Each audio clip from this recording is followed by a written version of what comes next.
The House will be in order. The chair lays before the House a communication from the Speaker. The Speaker's Rooms, Washington, D.C., March 26, 2025. I hereby appoint the Honorable Brad Knott to act as Speaker pro tempore on this day. Signed, Mike Johnson, Speaker of the House of Representatives. Pursuant to the order of House of January 3, 2025, the chair will now recognize members from lists submitted by the majority and minority leaders for morning hour debate. The chair will alternate recognition between the parties with time equally allocated between the parties and each member other than the majority and the minority leaders and the minority whip limited to 5 minutes. But in no event shall debate continue beyond 11:50 a.m. The chair recognizes the gentleman from Texas, Mr. Self, for 5 minutes.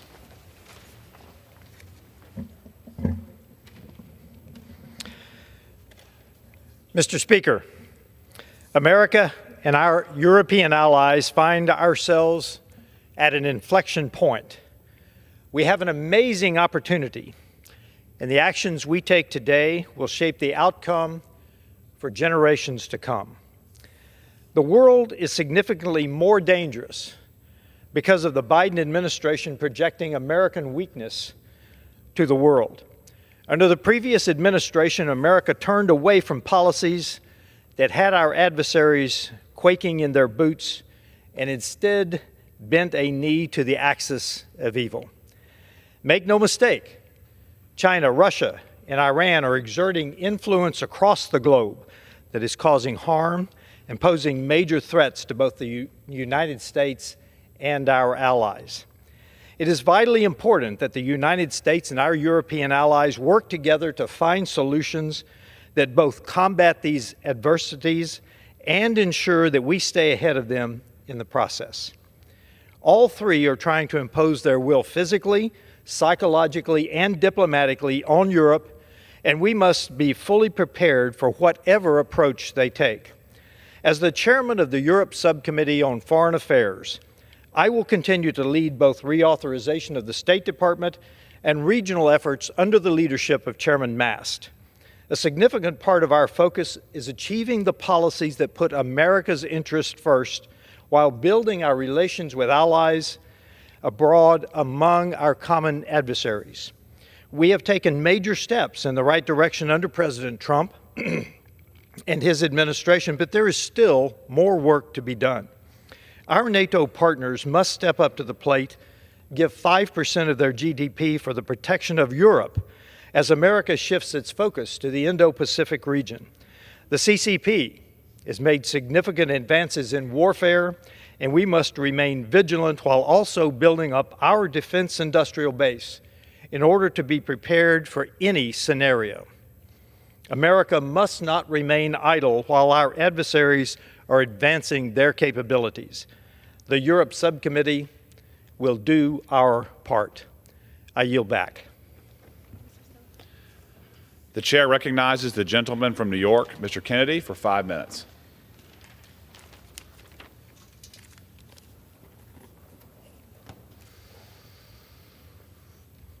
Mr. Speaker, I rise today to celebrate the incredible career of a consummate public servant and my friend, Otis T. Barker, Sr., or as his friends call him, OTB.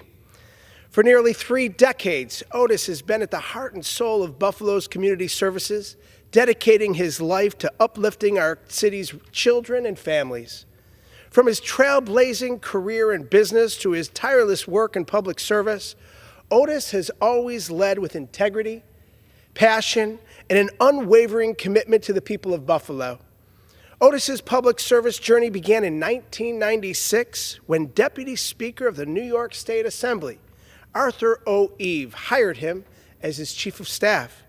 From 1996 to 2002, Otis was at the center of state and community affairs, gaining a deep understanding of the challenges and opportunities that shape our neighborhoods.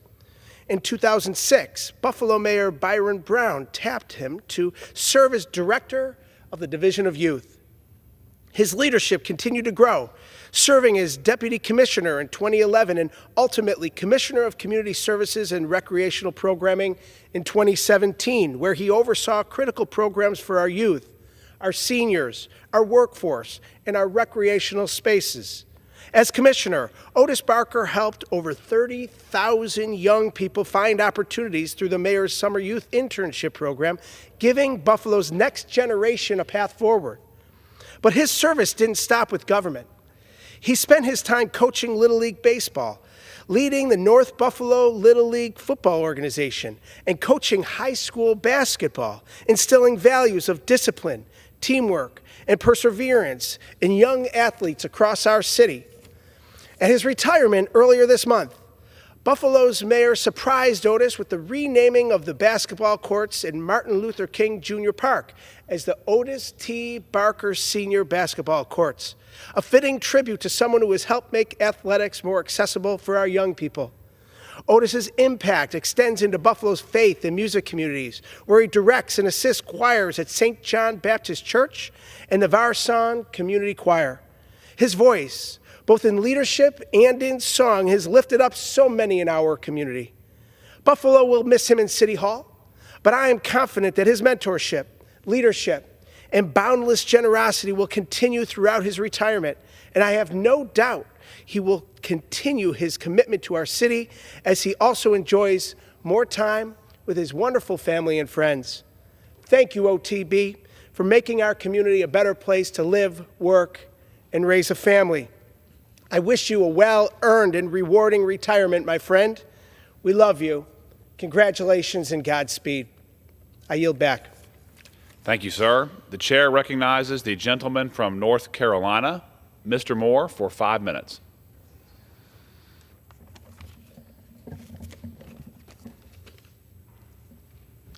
Thank you, Mr. Speaker.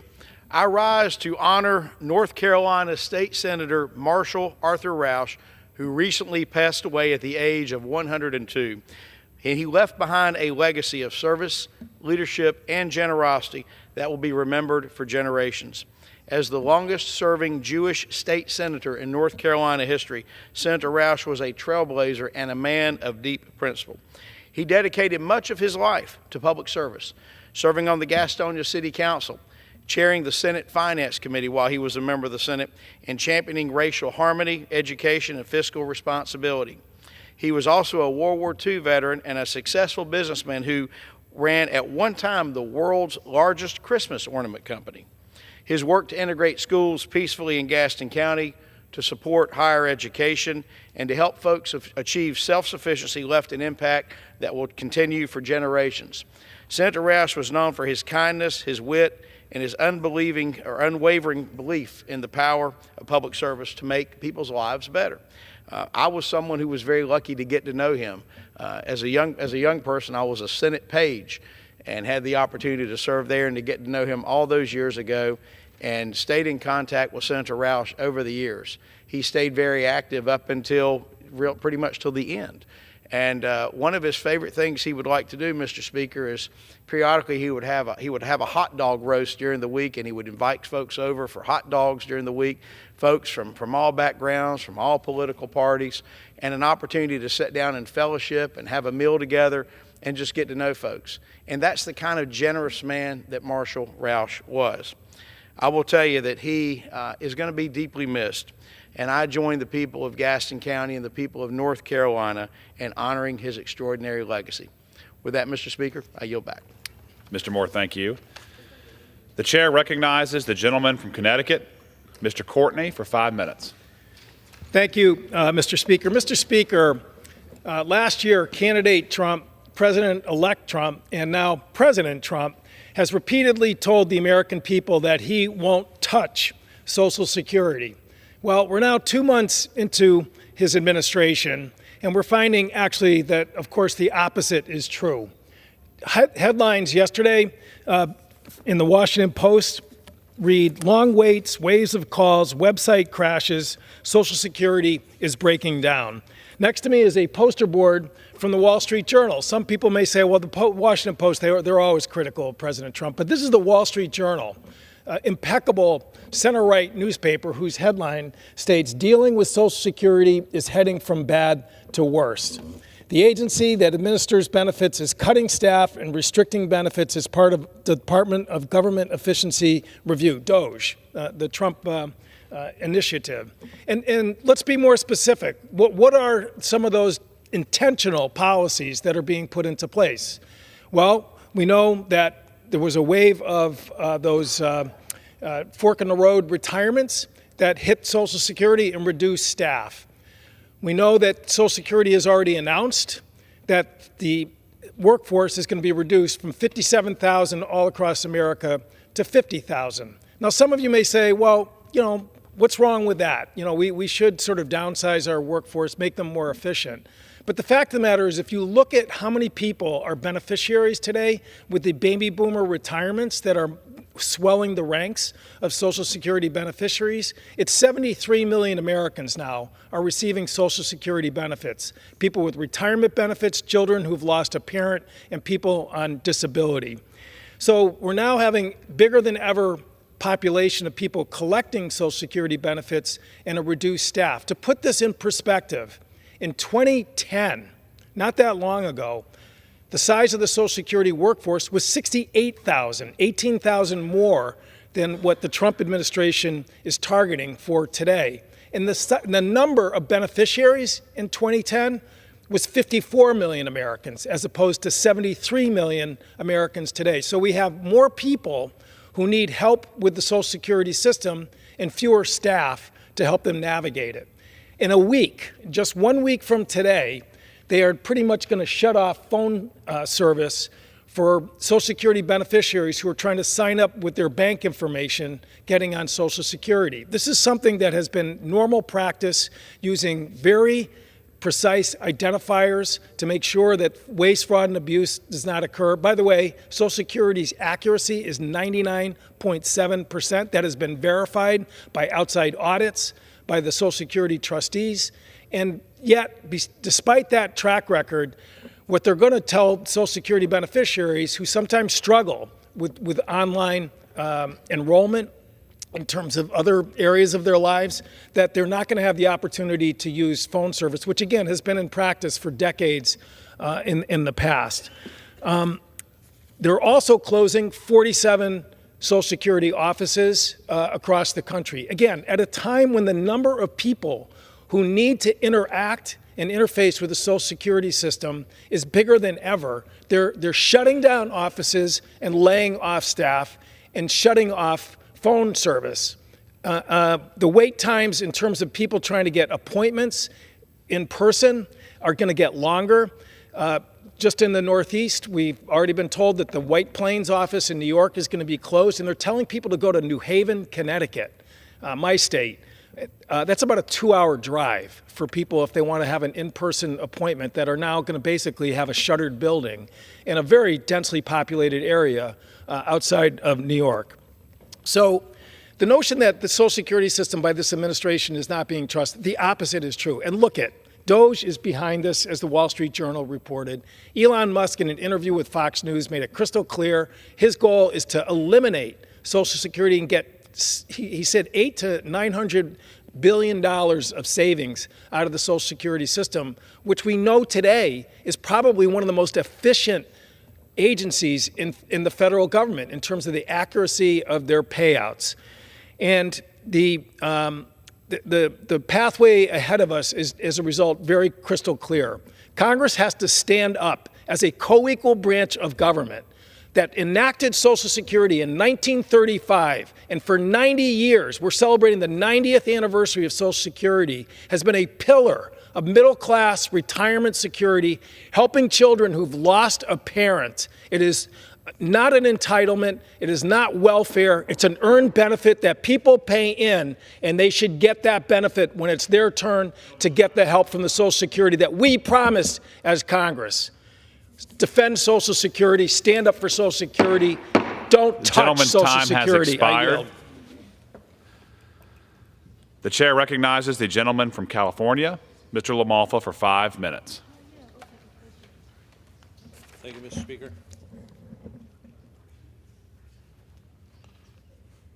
Mr. Speaker, foreign influence in American education, higher education especially, is a growing threat that cannot be ignored.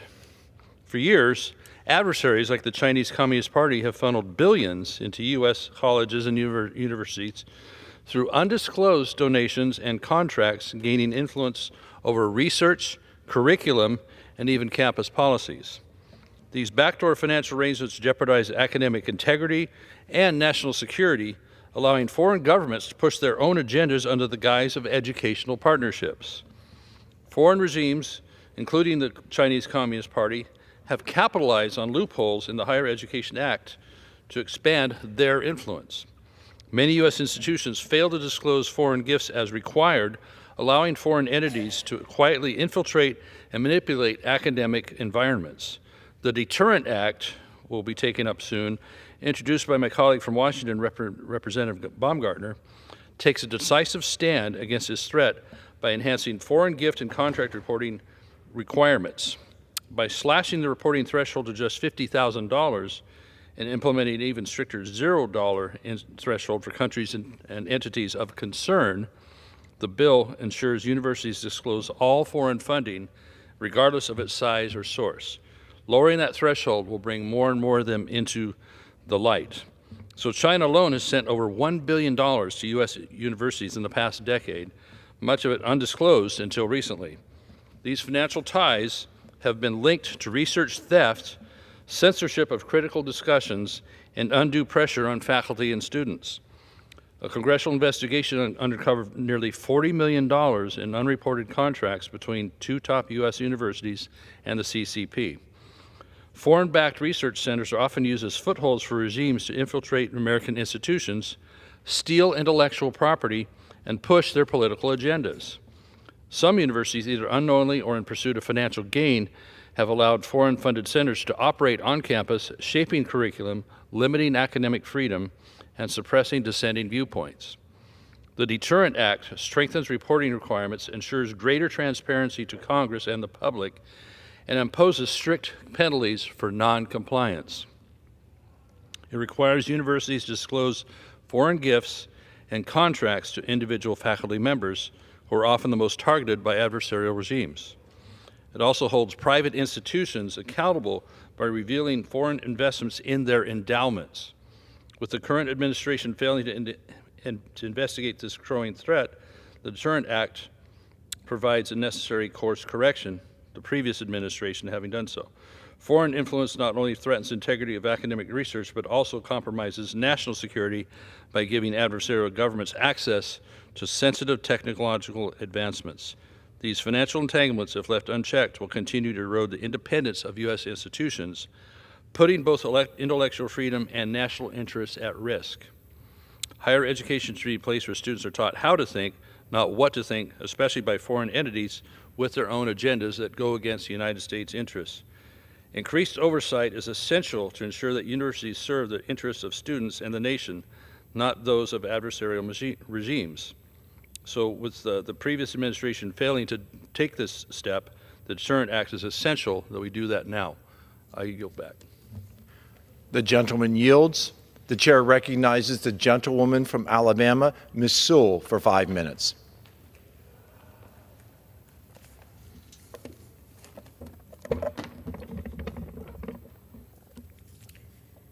Mr. Speaker, with the eyes of the nation on Alabama and Auburn men's basketball as they compete in the NCAA March Madness Championship Tournament, I'd like to also shed a light on the outstanding high school basketball players in Alabama's 7th Congressional District who led their teams to championship victories this season. That includes the girls' 7A champions at Hoover High School, who dominated their competition and brought home the gold at the end of their 29-3 season. Way to go, ladies.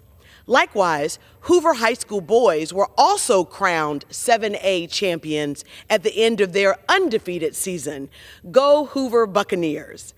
In Tuscaloosa, we recognize the boys of Paul W. Bryant High School, who took home the Division 6A championship title following their 27-7 season.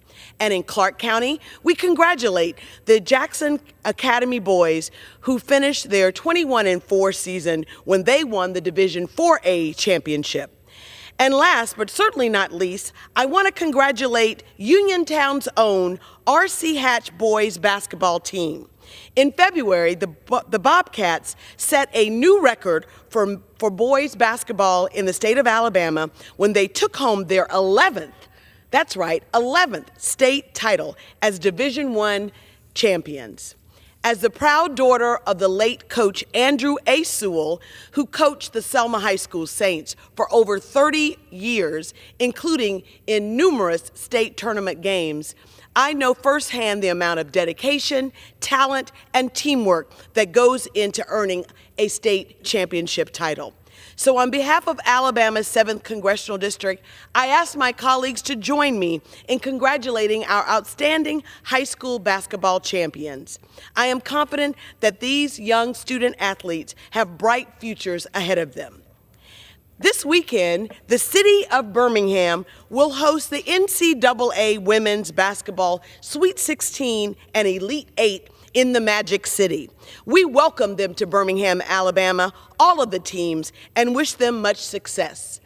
Thank you, and I yield back the balance of my time. The gentlelady yields. The chair recognizes the gentleman from Pennsylvania, Mr. Thompson, for 5 minutes. Thank you, Mr. Speaker. I rise today to recognize yesterday as National Medal of Honor Day, a solemn occasion when our nation pauses to reflect on the extraordinary heroism and selflessness of those who have received our country's highest military award for valor, the Medal of Honor. National Medal of Honor Day is an opportunity to pay tribute not only to their acts of courage, but also to the profound sacrifices made in the defense of our freedoms. Over 150 years ago, on March 25, 1863, the very first Medals of Honor were presented, establishing a tradition of recognizing those who displayed unparalleled bravery in the face of overwhelming danger. More than a century later, in 1990, Congress designated March 25th as National Medal of Honor Day, ensuring that future generations would never forget the service members who went above and beyond the call of duty. Since its inception, the Medal of Honor has been awarded 3,547 times to service members who have demonstrated extraordinary bravery and devotion to their fellow troops and our nation. Among those, 380 recipients have called Pennsylvania home, a testament to the courage and selflessness of the sons and daughters of the Commonwealth of Pennsylvania. One of those remarkable Pennsylvanians was Army Specialist Ross McGinnis, a young man from Clarion County who, at just 19 years old, made the ultimate sacrifice to save the lives of his fellow soldiers. On December 4th, 2006, while on patrol in eastern Baghdad, Specialist McGinnis and his unit came under attack. An enemy insurgent positioned on a rooftop hurled a grenade into his Humvee. Without hesitation, Specialist McGinnis threw his body onto the grenade, saving the lives of his fellow soldiers. For this incomparable courage and sacrifice, President George W. Bush posthumously awarded him the Medal of Honor in 2008.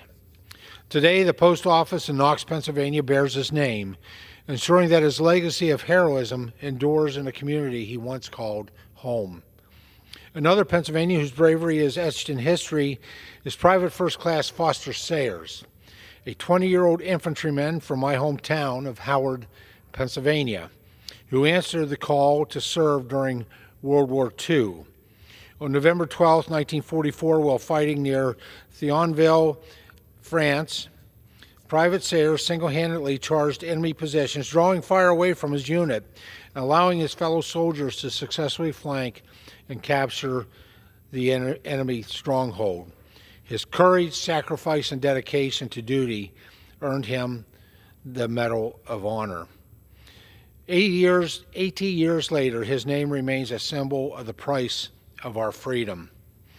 In November of last year, I had the privilege of presenting 2 flags to Foster Sayers Jr. and Foster Sayers III in honor of their father and grandfather's legacy. Foster Sayers was married to his wife Ellen at the time he deployed. He never met Foss, who actually was my neighbor for a lot of years, for decades.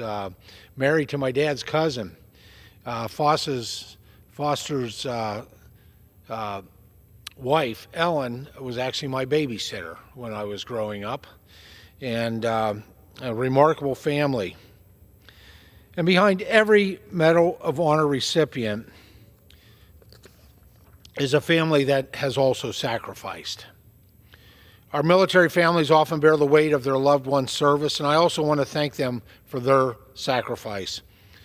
Mr. Speaker, when we observe National Medal of Honor Day, we honor these heroes and we affirm our sacred obligation to all who wear the uniform.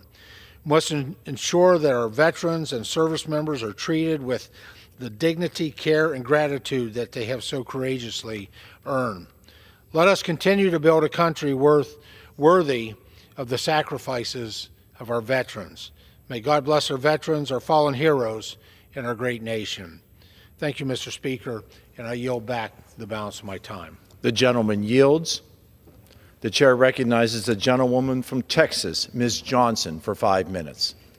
Thank you, Mr. Speaker. I recognize that most Americans are not economists, trade experts, or well-versed in the intricacies of tax policy. So if you will, I wanted to take this opportunity to sort of schoolhouse rock tariffs. Let's talk about what they are, how they work, and how they impact you and your families. Tariffs are taxes on imported goods, plain and simple. When the government slaps a tariff on a product, it makes the product more expensive to buy from other countries. Take your sneakers. Most sneakers are made with rubber, synthetic fabrics, and leather, stuff that gets imported from China and other places. Let's say the government puts a tariff on those materials. That's an extra included tax that make up for the sneakers. Now, these products become more expensive to make, and the way that companies make up for that is passing that cost on to you. So a pair of sneakers that cost $30 might now cost $50 after tariffs are imposed. You now have to work more to get more money and then pay more for the same exact pair of sneakers. The idea of tariffs is to protect American businesses and jobs. The reality, though, is as you can see with the sneaker example, it often backfires. Other countries hit back with their own tariffs, hurting American manufacturers and workers. Now, are tariffs always bad? The answer is no. When used correctly, tariffs can be a powerful tool. They can protect American jobs, boost key industries, and stop countries like China from flooding our market with cheap, low-quality goods. When a country imposes tariffs strategically on industries we need to rebuild, like steel and manufacturing and technology, we can give American businesses the breathing room to compete and grow. And when foreign countries play dirty with unfair trade practices, tariffs can be a productive way to respond to that. But here's the key. Tariffs have to be smart. When used correctly, tariffs can defend American industry. When used incorrectly, though, they're just another tax on working people. Right now, the Trump administration is using tariffs in the wrong way, and their actions are costing American taxpayers and the people to skyrocket prices for Texas families. I want to be clear. Trump's tariffs on Canada and Mexico are nothing but a tax on American businesses and consumers. They are two of our biggest trading partners. For example, Mexico is our largest trading partner, accounting for 1/3 of our state's exports. In 2023, trade between Texas and Mexico totaled more than $272 billion. And we trade so many products with our neighbors to the south that families in Texas use every day, like tomatoes, green avocados, car parts, electronics, plastics, and the list goes on. And with Canada, Texas buys steel and lumber to build homes and ensure families have a roof over their heads. All of these products will have higher costs, and the only ones who will pay more are the families and businesses that buy them. Instead of strengthening those relationships with our neighbors, Trump's tariffs are making everything more expensive for us. What do we get in return? Absolutely nothing. American companies didn't suddenly stop buying from Canada or Mexico. They just have to pay more to do it. Meanwhile, those countries have hit back with their own tariffs, hurting Americans across the board. Instead of using tariffs for smart trade policy, Trump is using them as a political stunt that punishes the very people it claims to help. These tariffs are self-inflicted wounds on the American economy. We see this every day in the stock market, with the market falling value by trillions of dollars over the past and upcoming weeks. Those in their 20s and in their 30s and 40s have lost tons of money in their 401k. I should also mention something else, because I know there is something more sinister going on right now. Right now, we have Elon Musk in the White House. He has been our president since January 20th, calling all the shots and using President Trump as his puppet. These tariffs will benefit his businesses because they are being imposed on Elon's competition. This is a clear conflict of interest. It is wrong, and it is a display of the grift and the greed that the Trump administration has ushered into this White House. None of this is about helping American families. None of this is about lowering costs. This is about Trump and Musk settling scores, causing chaos, and making sure they are lining their pockets on the back of Americans in the middle class. We need to end these reckless tariffs and get back to lowering costs for the people we deserve. I yield back. The gentlewoman yields back. The chair recognizes the gentleman from Missouri, Mr. Alford, for 5 minutes. Well, thank you, Madam Speaker.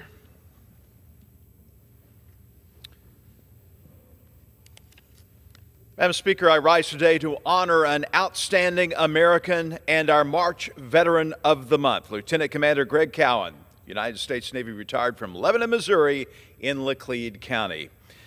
Cowan's service to our nation spans more than 2 decades, beginning in 1980 when he enlisted in the Navy.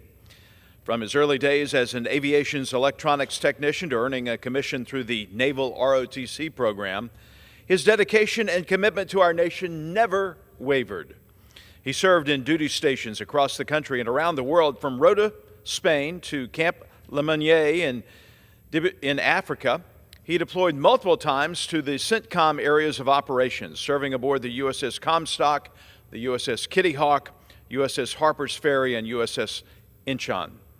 His leadership as a surface warfare officer was instrumental in ensuring mission success and in training the next generation of warfighters. After retiring in 2024, Lieutenant Commander Cowan's passion for service continued through his dedication to mentoring and teaching others. His career is a testament to the values of duty, honor, and country. So today, we salute Greg for his selfless service, his leadership, and unwavering commitment to the United States Navy and to the United States of America. Thank you, Lieutenant Commander Cowan.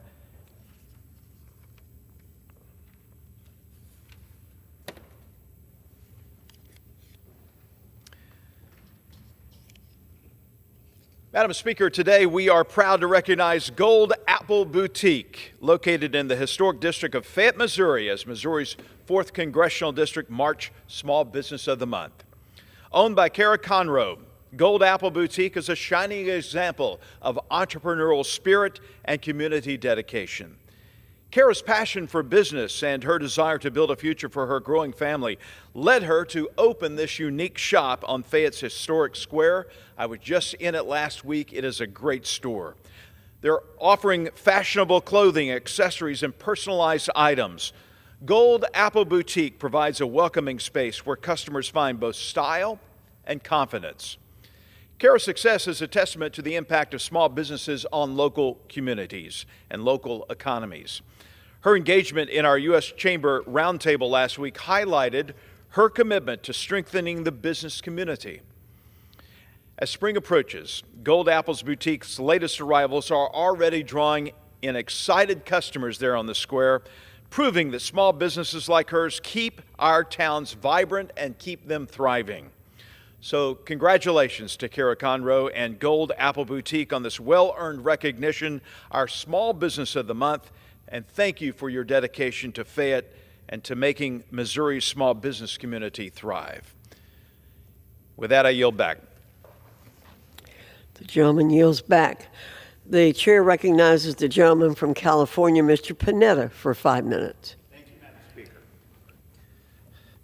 Madam Speaker, I rise today to recognize Seaside Police Department Chief Nick Borges and many others for their dedication and doggedness to solve the case called the American Nightmare.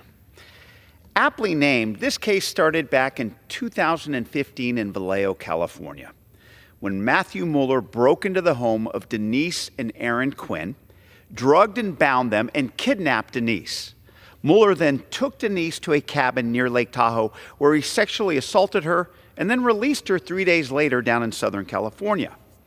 Now, of course, Aaron immediately called the authorities, but the Vallejo Police Department were unable to solve the crime. And this is after they interrogated Aaron for hours upon hours, brushing aside his explanation, trying to get him to confess to killing Denise.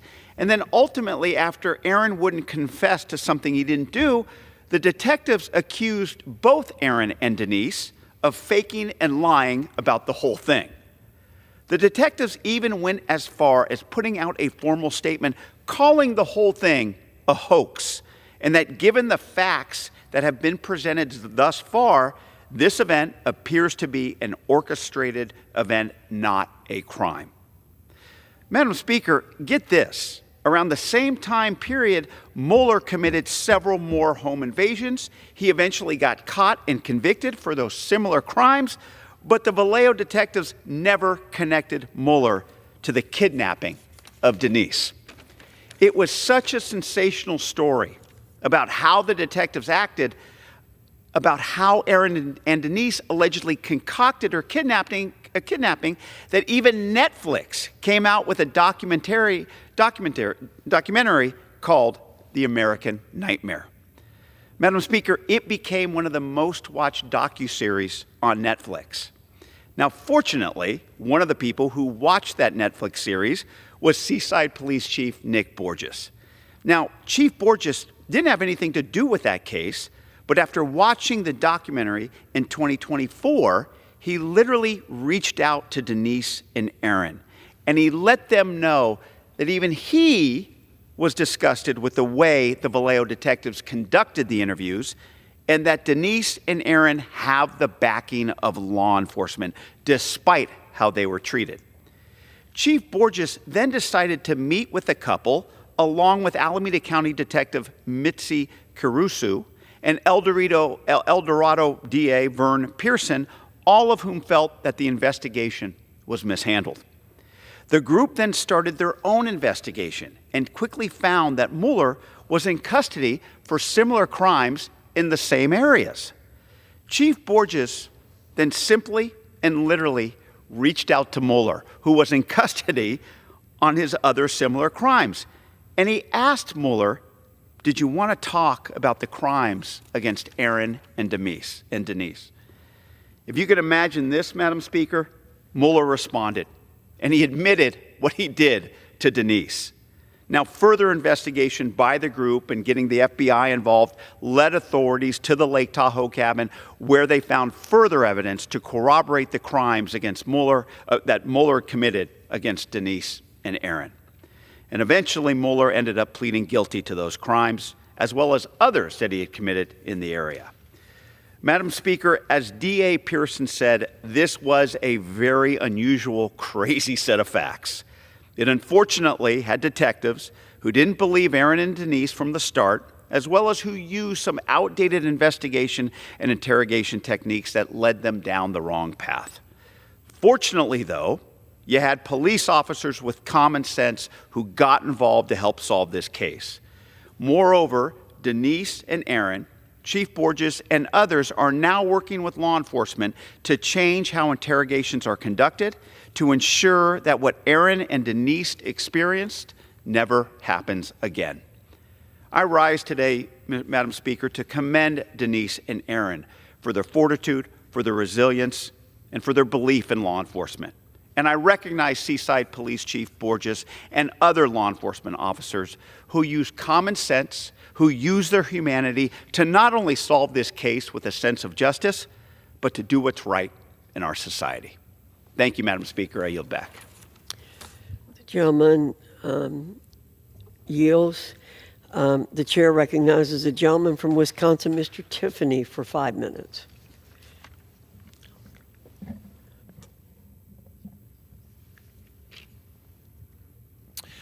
Thank you, Madam Speaker. I rise today to congratulate the high school athletes from Wisconsin's 7th District who competed in the state championships during the winter sports season.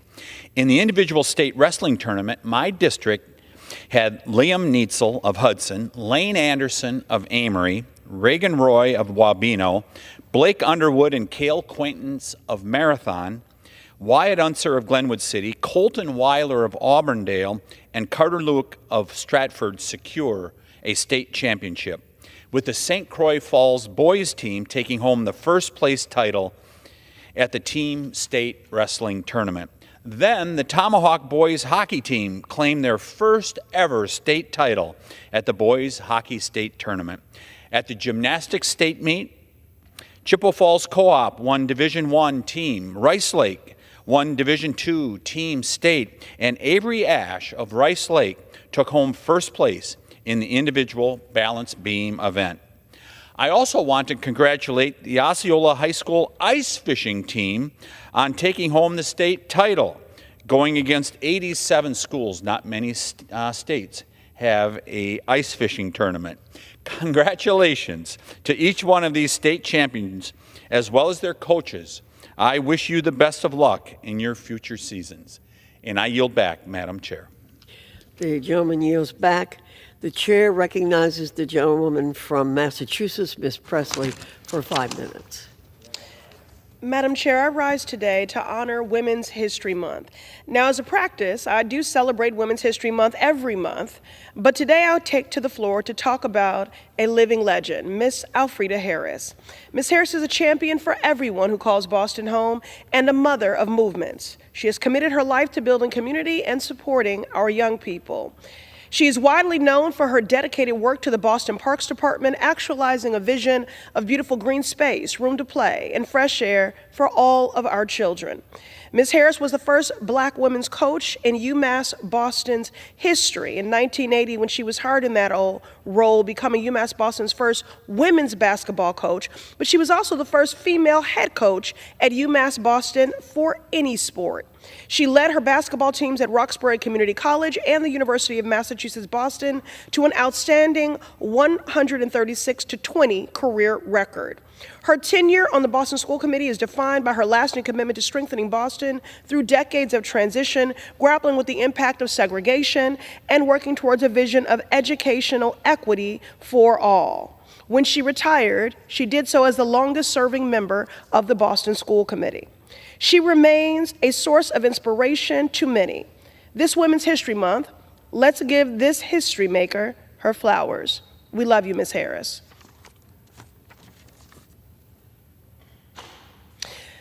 Madam Chair, I rise today to call out the recklessness of those in this administration entrusted with our national security.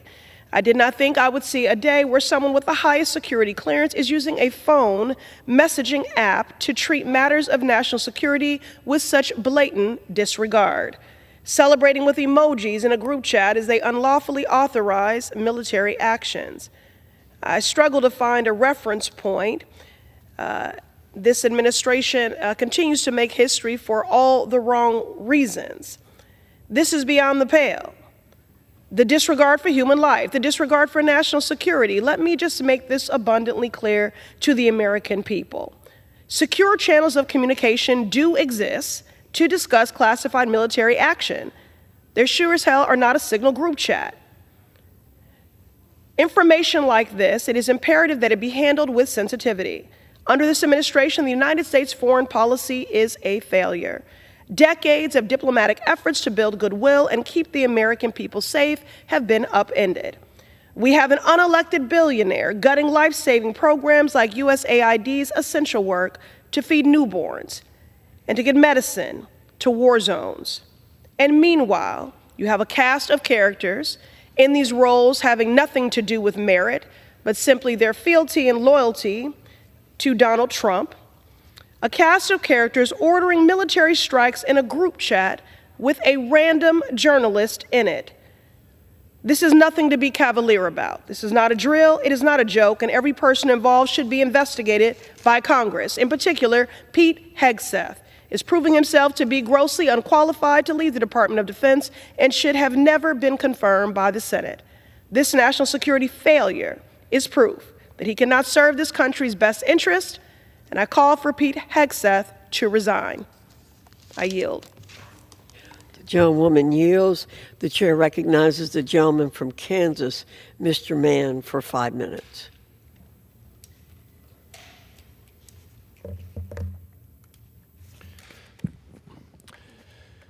Thank you, Madam Chair. Since President Biden was sworn in, illegal crossings have plummeted at our southern border.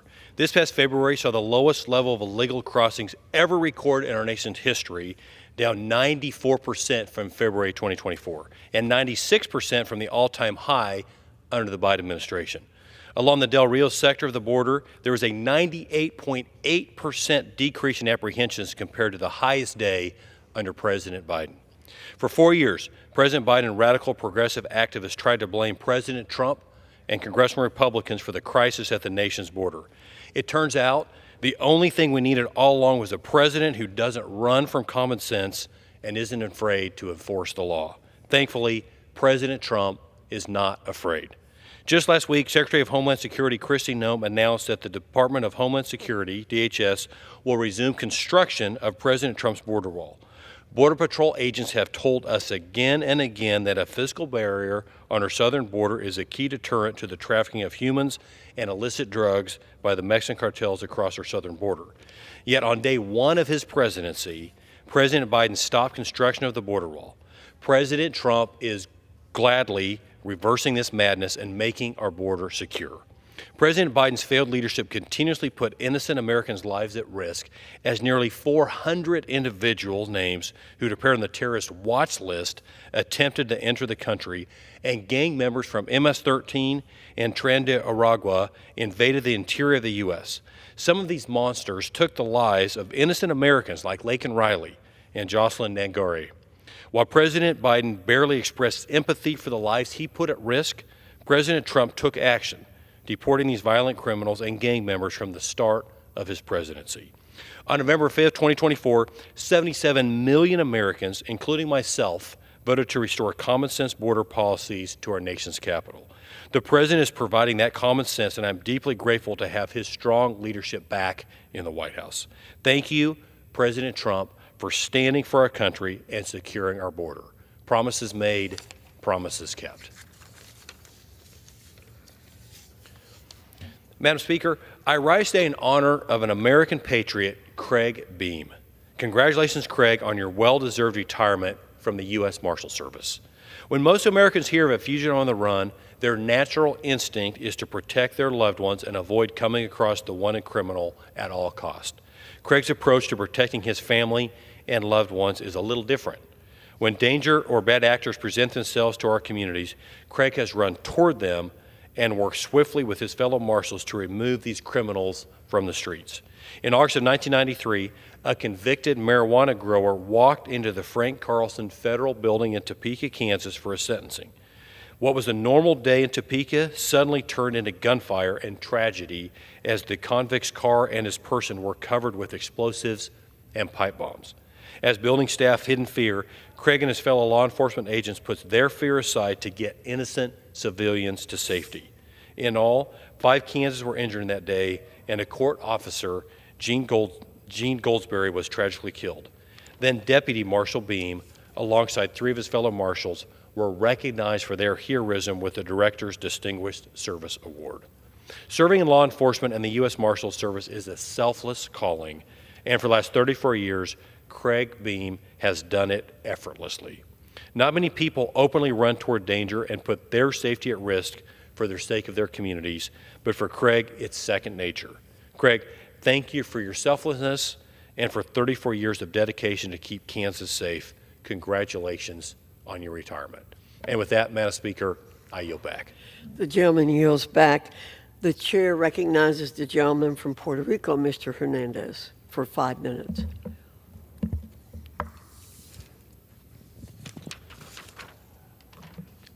Thank you, Madam Speaker. Last Friday, I opened my district office in Caguas, Puerto Rico. I had about 10 other colleagues join me, and when I finished my speech and turned to greet my constituents, the power went out. I won't lie, my immediate reaction was not all that negative. I was sort of glad that it happened while my colleagues were there so that they could see the reality that many Puerto Ricans live with on a daily basis.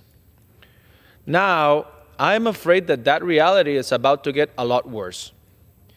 The power companies in charge of generation and distribution of energy in the island have warned us that there will be a severe generation deficit between May and October due to a major generation units breakdown.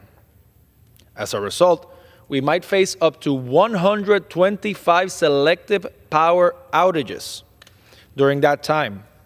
Last year, the average client faced about 10 hours without power due to these selective outages. This year, it's expected to be a lot worse. Pause and think about that. 125 blackouts over 6 months in the United States of America. That isn't and shouldn't be normal. The government of Puerto Rico has a plan A. First, demand that Genera PR, the company in charge of generation, fix the broken power plants before May. An alternative is that we get barges and land units to generate temporary electricity to meet the heightened demand during the summer. I will do what I can to support the government's efforts to address this challenge. I've already urged President Trump to declare a federal emergency to support Puerto Rico's electric crisis, and I've told the power companies that I am willing to support their requests for temporary generation units. However, I also believe that the government needs a plan B in case all of this fails. The government needs to prepare the people of Puerto Rico for the possibility that power will go out virtually every day during this summer. What can the government do? It can demand that utility companies be transparent about their planned interruptions so that the people know what to expect and can plan accordingly. It can educate and incentivize less energy consumption to prevent the need for these selective outages. And it can begin preparing vulnerable populations and providers of essential services with backup sources and energy assistance. The current government is not responsible for the energy generation crisis. I want that to be clear. But it will be responsible for how it handles it. The government must be brave and honest with the people, not laid back and blindly optimistic because it views Luma, the distribution company, and Genera, the generation company, as ultimately responsible. The government must care not about who gets the blame for the problem, but about actually addressing the problem. We must prepare before it is too late. Failure to prepare will have unfortunate consequences. Madam Speaker, I also rise to honor the life of Cirilo Tirado Delgado, who passed away last week, a few days shy of his 90th birthday. Mr. Tirado was a respected public servant, educator, and attorney in the great Commonwealth of Puerto Rico. He served in the Puerto Rico House of Representatives from 1973 to 1984, worked in the executive branch from 1984 to 1988, and returned to the legislature as a senator from 1988 to 1996. After that, he practiced law in the town of Guayama. I would like to extend my condolences to his widow, his children, and grandchildren. May he rest in peace. With that, Madam Speaker, I yield back. The gentleman yields back. Pursuant to Clause 12A of Rule 1, the chair declares the House in recess until noon today.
The House will be in order.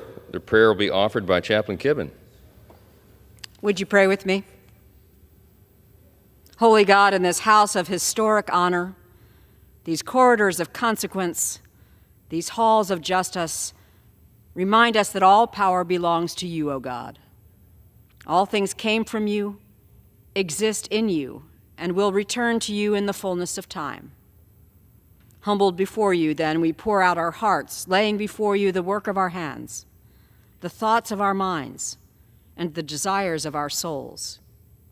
You call on us to trust you, for you alone are our refuge and our strength.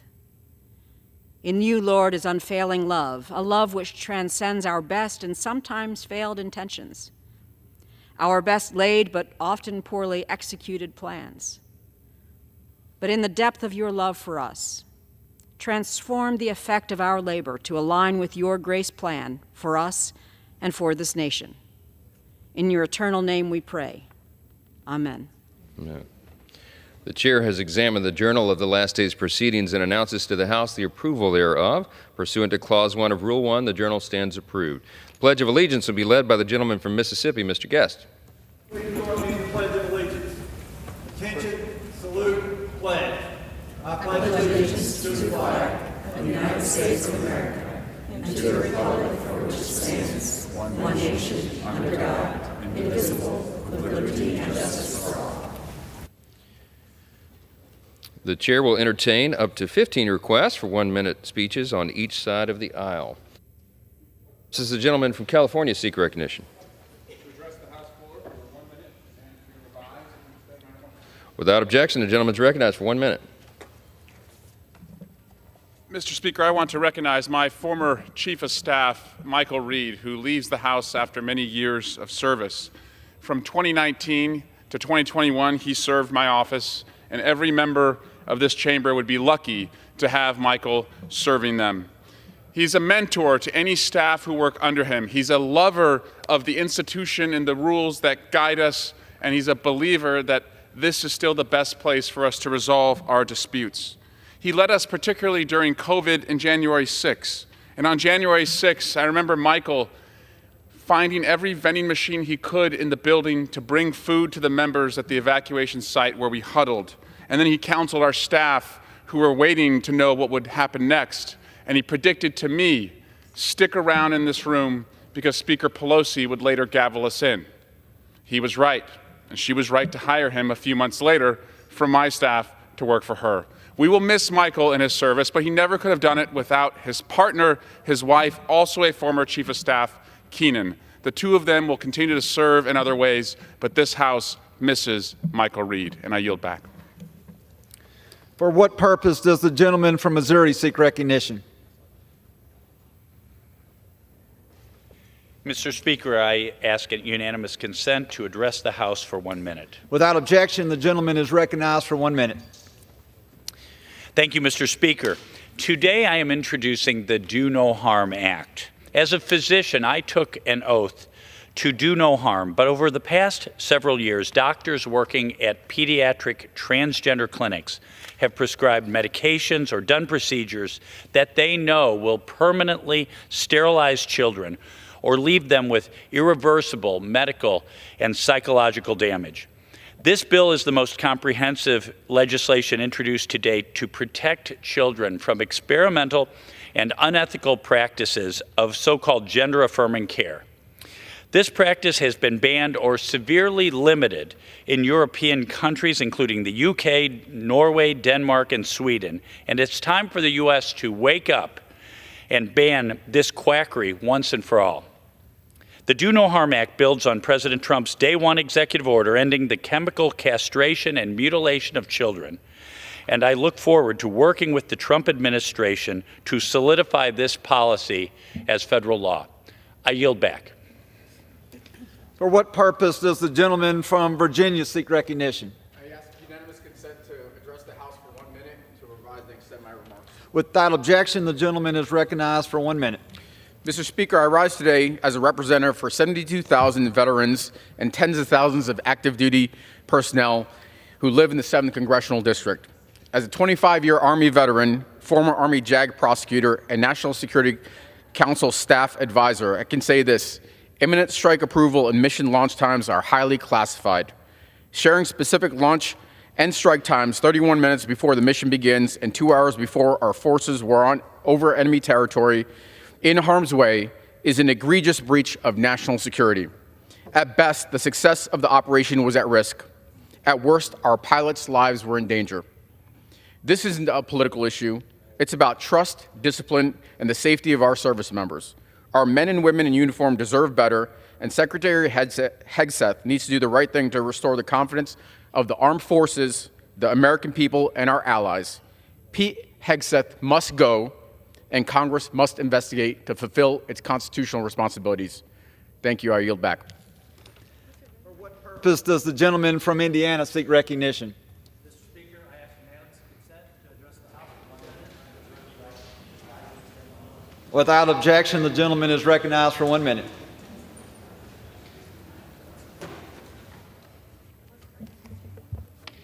Thank you, Mr. Speaker. I rise today to give my personal congratulations to the South Knox girls basketball team for taking the Class 2A state championship. In the stunning 55-33 win, the South Knox Spartans earned the school's first statewide championship victory. Basketball is a foundational part of our identity as Hoosiers, and they even give us a term, Hoosier hysteria, to describe just how seriously we take this sport and how many top players we produce. Congratulations once again to the girls basketball team at South Knox and to Coach Holly Eves for showing everyone just how well they play basketball in Bern, Indiana. For what purpose does the gentlelady from New Jersey seek recognition?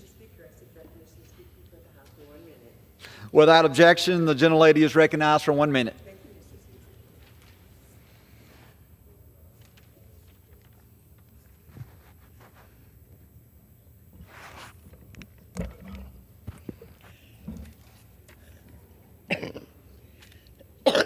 Excuse me.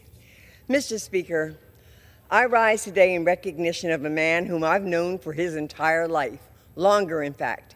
I knew him when he was a bump in his mommy's belly. Michael Reed is a proud son of Trenton and one of the most intelligent, dedicated, and capable public servants that I have ever had the privilege of knowing. When I was first elected, it was Michael's counsel that I relied on to get my office up and running. It was Michael who helped me navigate this new and peculiar space. And it was Michael who I could call day or night, weekend or weekday, and I still do. I have the deepest love and respect for Michael. He has been a blessing in every sense of the word. I thank him for his public service, and I know that he will continue to make a positive impact on people's lives in all that he does. So I wish Michael and his beautiful bride, Keenan, nothing but the best as they begin their next chapter in life. With that, I yield back. Thank you. For what purpose does the gentleman from California seek recognition? Without objection, the gentleman is recognized for 1 minute. Thank you. Thanks, Mr. Speaker. Congress is moving forward with reconciliation to rein in Washington's reckless spending and put the budget back on a responsible path. This process brings multiple committees together to craft one comprehensive bill that strengthens the economy, reduces waste, and prioritizes taxpayers.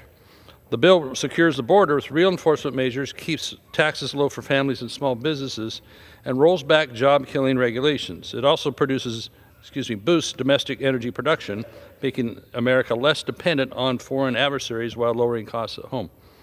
Every committee has worked to ensure this bill eliminates wasteful spending and focuses resources where they're actually needed. Budget reconciliation is about making the federal government work smarter, not bigger. Being accountable to taxpayers because of the hard-earned money they have to send this place is certainly not voluntary. Budget reconciliation puts America back on a strong track to what we should prioritize to begin with. I yield back.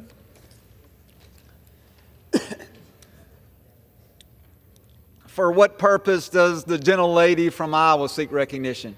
I ask for unanimous consent to address the House for 1 minute. Before I extend my remarks. Without objection, the gentlelady is recognized for 1 minute. Hi. Thank you, Mr. Speaker, and I thank the former representative for lowering the podium to a reasonable height. I rise today to honor the life and service of Alvin Al Van Zee, a devoted veteran and public servant from Pella, Iowa. As the longest-serving commissioner on the Marion County Commission of Veterans Affairs, Al dedicated more than 20 years to ensuring Iowa's veterans received care, support, and the recognition they deserved. A proud veteran himself, Al's service didn't end when he left the military. Through his work on the commission and his involvement on the Van Veen Van Hemert American Legion Post number 89, he was a tireless advocate for those who wore our nation's uniform. His wisdom, compassion, and unwavering commitment left a lasting impact on his community. Al's legacy is one of service, honor, and deep devotion to both our country and to those who serve our country. To his family and loved ones, may you find comfort in knowing his impact will endure for generations. We are grateful for his life, his service, and his unwavering dedication. Rest in peace, Al. Mr. Speaker, I yield back. Pursuant to Clause 12A of Rule 1, the chair declares the House in recess, subject to call of the chair.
In order. For what purpose does the gentleman from Kentucky, Mr. Guthrie, seek recognition?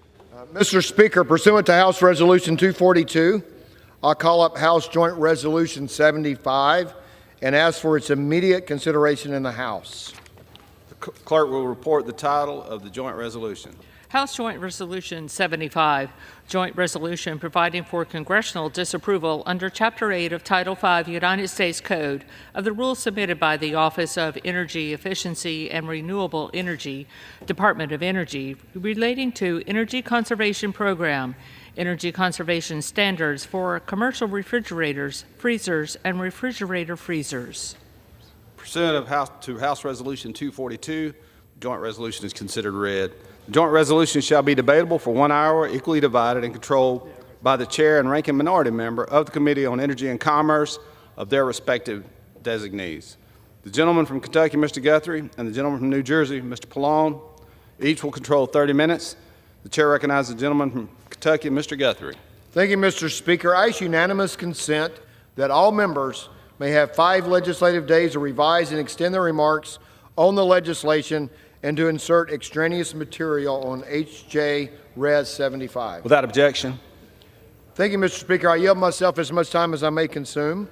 The gentleman is recognized. Thank you, Mr. Speaker. As President Trump took office in January, the Biden-Harris Department of Energy finalized amended energy efficiency standards for commercial refrigeration equipment. H.J. Res. 75, introduced by Representative Goldman of Texas, a new member of the Energy and Commerce Committee, repeals this final rule. New standards for this equipment, which includes a variety of products, became effective just 3 years ago. Yet the Biden administration moved ahead with implementing burdensome new standards. In fact, these standards will require energy reductions up to 60% on top of the previous standards, pushing the price of this equipment higher than ever before. The Department of Energy itself estimates the final rule will cost $8 billion. However, a substantially underestimated compliance cost throughout the rulemaking process. The Department of Energy, despite feedback from stakeholders, did not account for the significant ongoing capital investment manufacturer must make to shift to new refrigerants. When amending energy efficiency standards, the Department of Energy must prove that new or amended standards are economically justified, as well as technologically feasible, and they result in significant energy savings. Not only is it unclear if compliance with the DOE's final rule is technically feasible, but it's certainly clear that the rule is not cost-effective.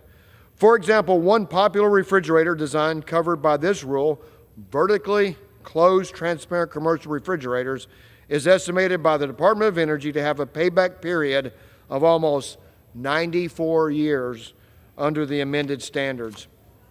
For retailers, many of which are small or family-owned businesses, it makes no sense to purchase equipment that will take nearly 100 years to recoup the cost on investment, especially on the average lifetime of this product is 14 years.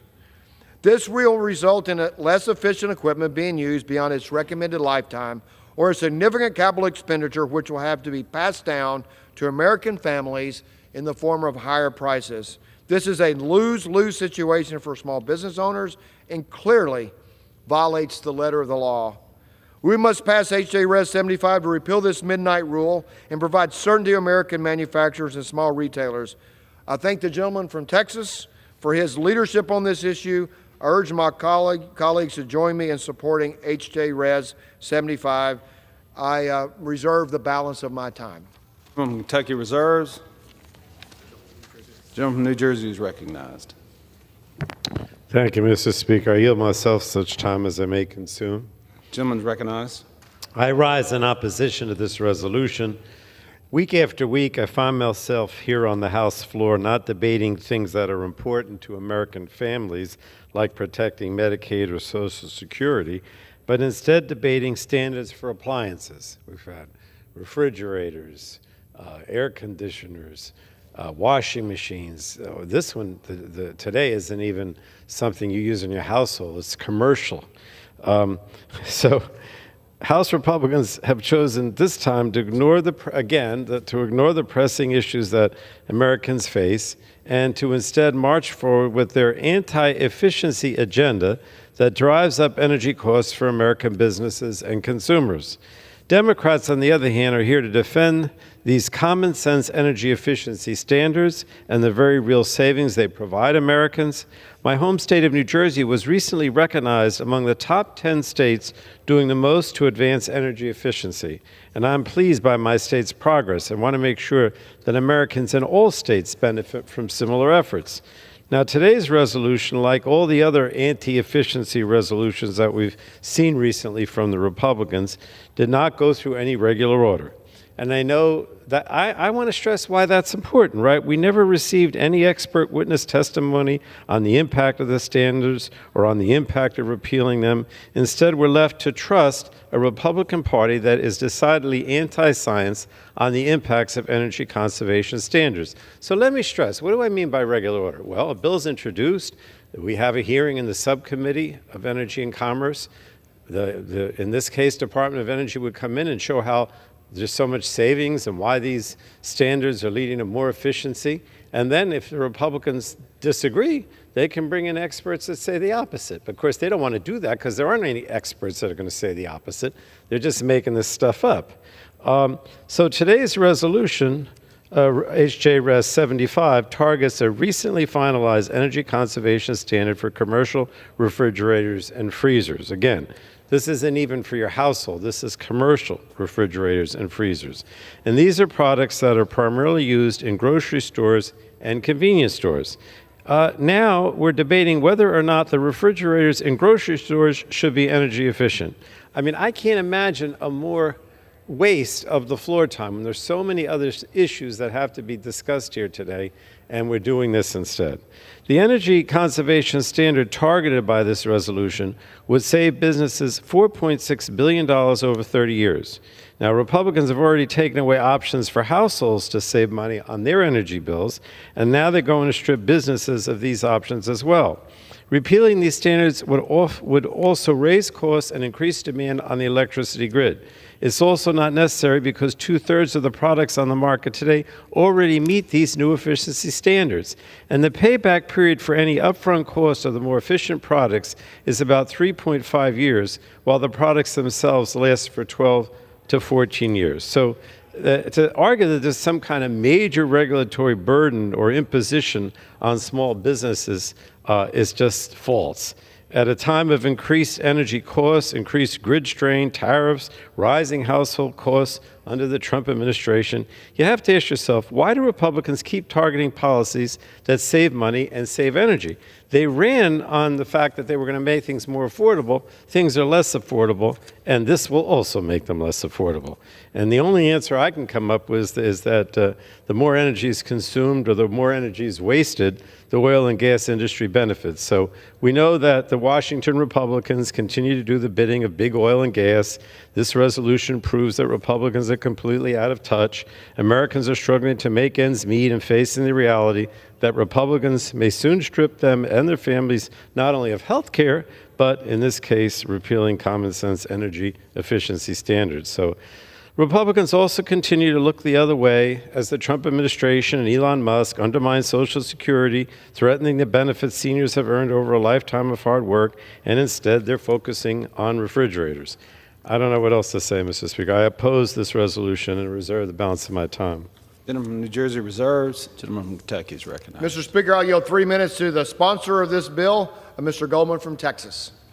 Gentleman is recognized. Thank you, Mr. Speaker. Thank you, Mr. Chairman. I rise today in support of my resolution, House Joint Resolution 75, which repeals the Biden administration's burdensome energy conservation standards for commercial refrigerators and freezers. In the final months, the previous administrations prioritized their energy policies over Americans' prosperity and freedom. This unnecessary, costly mandate would burden small businesses, increase red tape, and jeopardize food safety.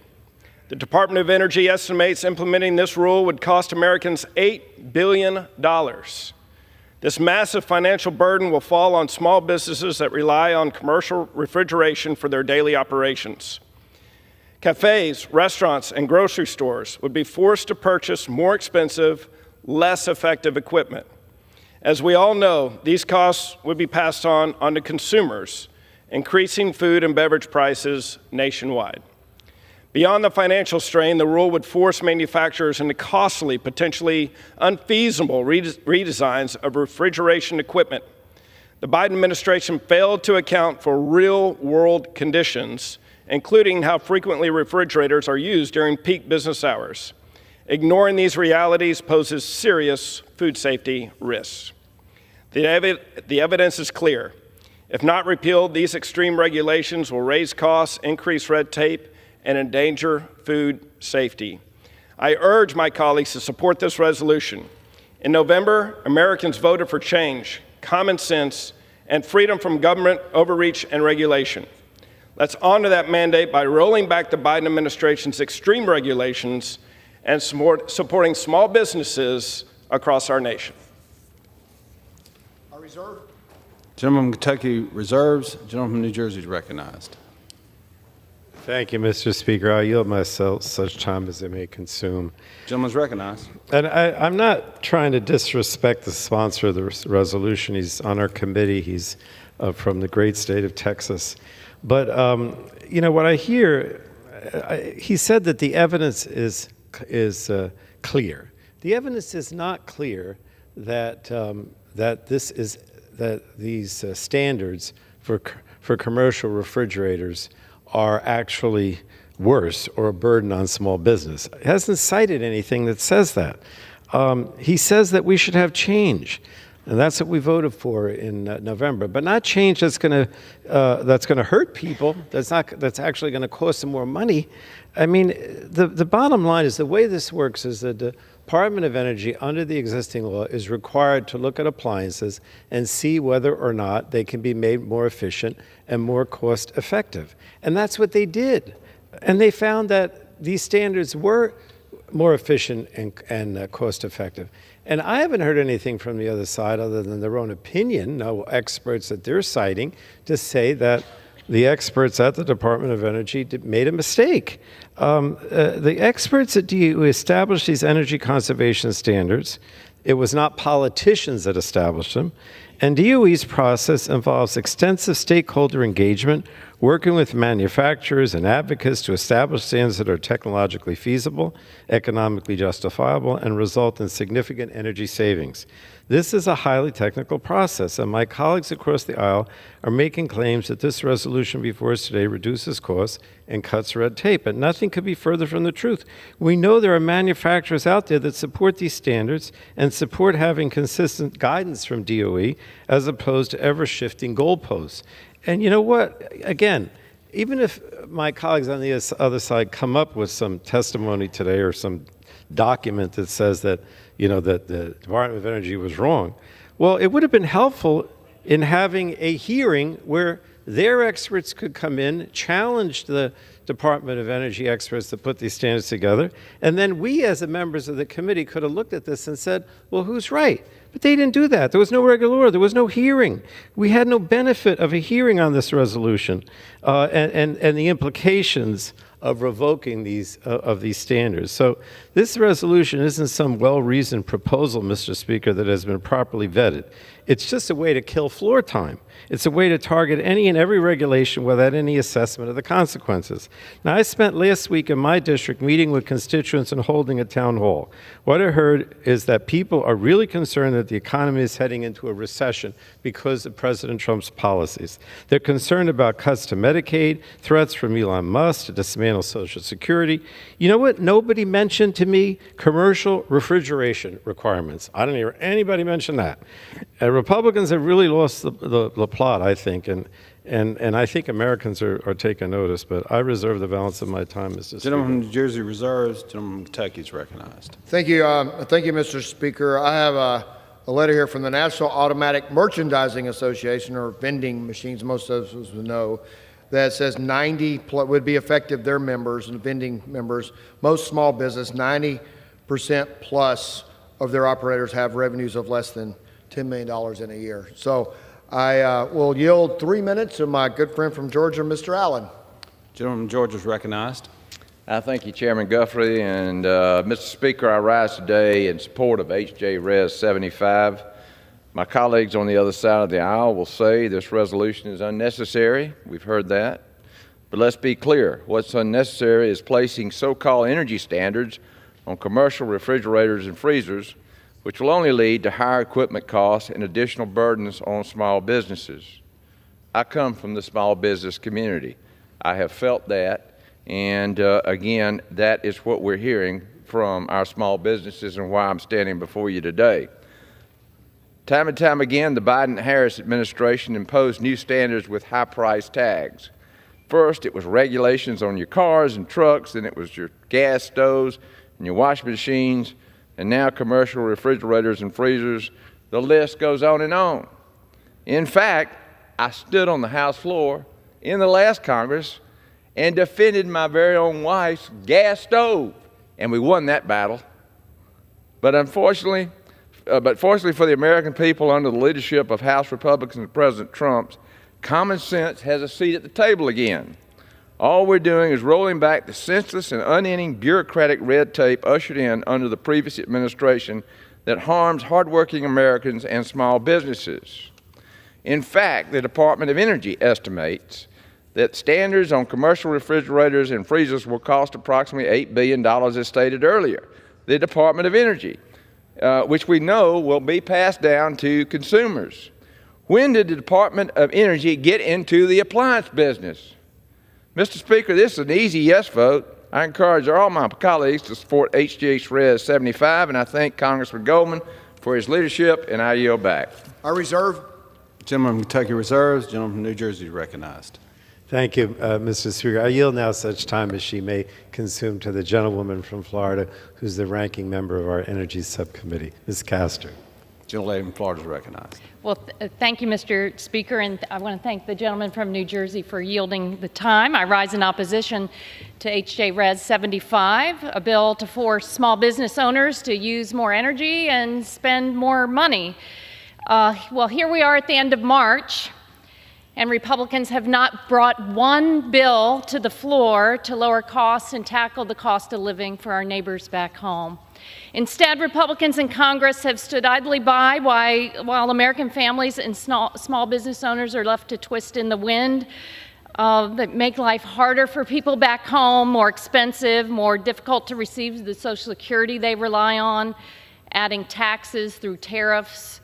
It's just unconscionable here, because what people really want, they want us to work together on solutions, and Republicans in Congress are missing in action.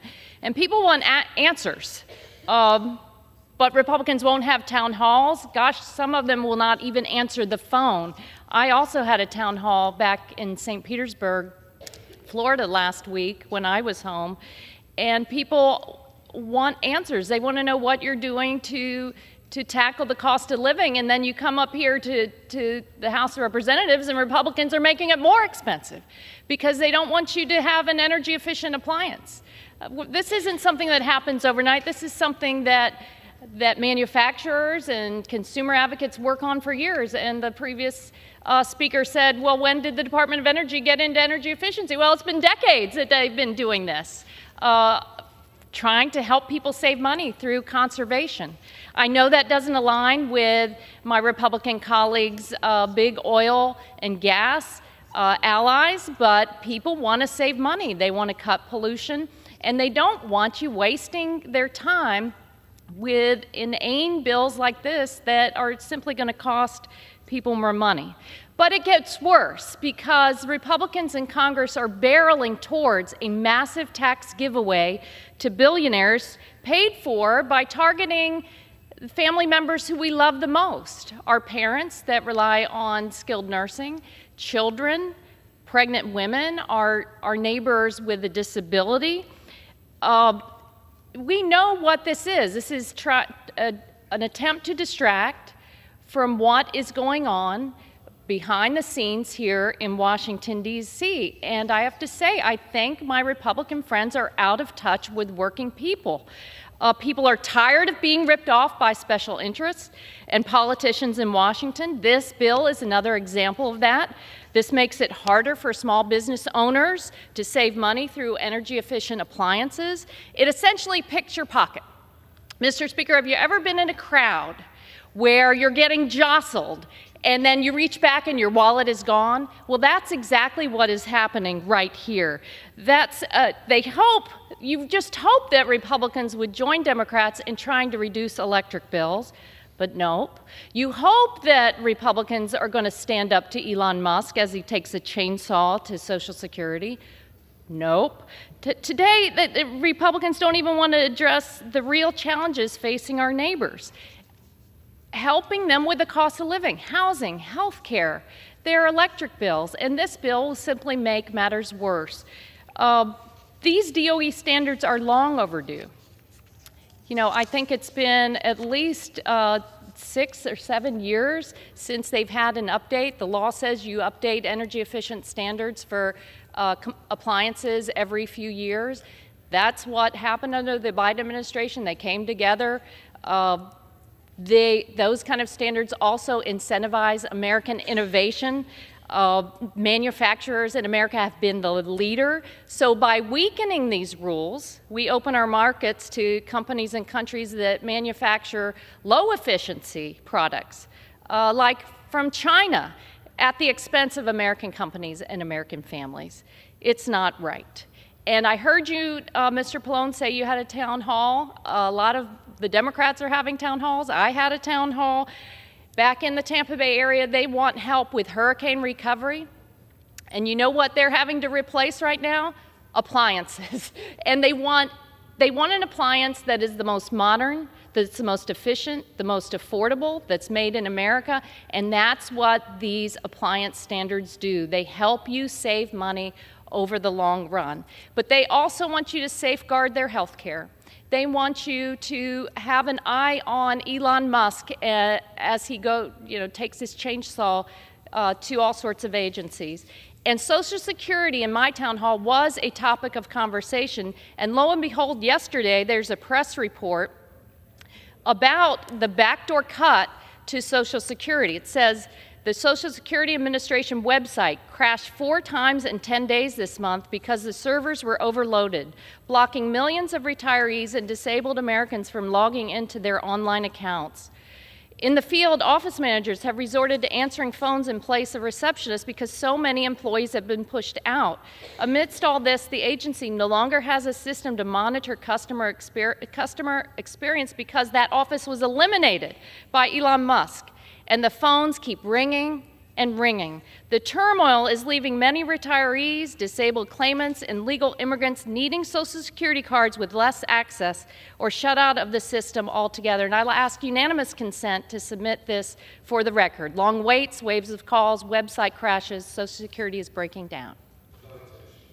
Thank you, Mr. Speaker. This is a real cry for help. And we need Republicans in Congress focused on Americans' pocketbooks, not trying to distract from the massive tax giveaway to billionaires and special interests. Mr. Pallone is absolutely right. They are out of touch. So let's send a message and vote no on this bill and get back to work on safeguarding the pocketbooks of our neighbors back home. I urge a no vote and yield back the balance of my time. Gentlelady from Florida yields. Gentleman from New Jersey reserves. Thank you, Mr. Chairman. It's difficult for small businesses to stay in business, and I would say if this equipment was going to do for small businesses what the Department of Energy and the other side is saying, they would buy them. They wouldn't have to be told to buy them. And I have a letter from the National Association of Food Equipment Manufacturers who sell to restaurants and so forth. It says these costs must be passed on to customers, many of which are small businesses like restaurants, bars, retailers, hotels, grocers, and schools. As the Department of Energy acknowledged in its own analysis, the increased capital expense caused by these standards may take more than, not many small businesses will invest their money if it's going to take more than 10, 75, and up to 94 years. Most small businesses don't stay in families more than a couple of generations. And in many instances, to match cost reductions achieved through higher efficiency gains. More expensive equipment translate into higher costs for consumers. This is simple economics.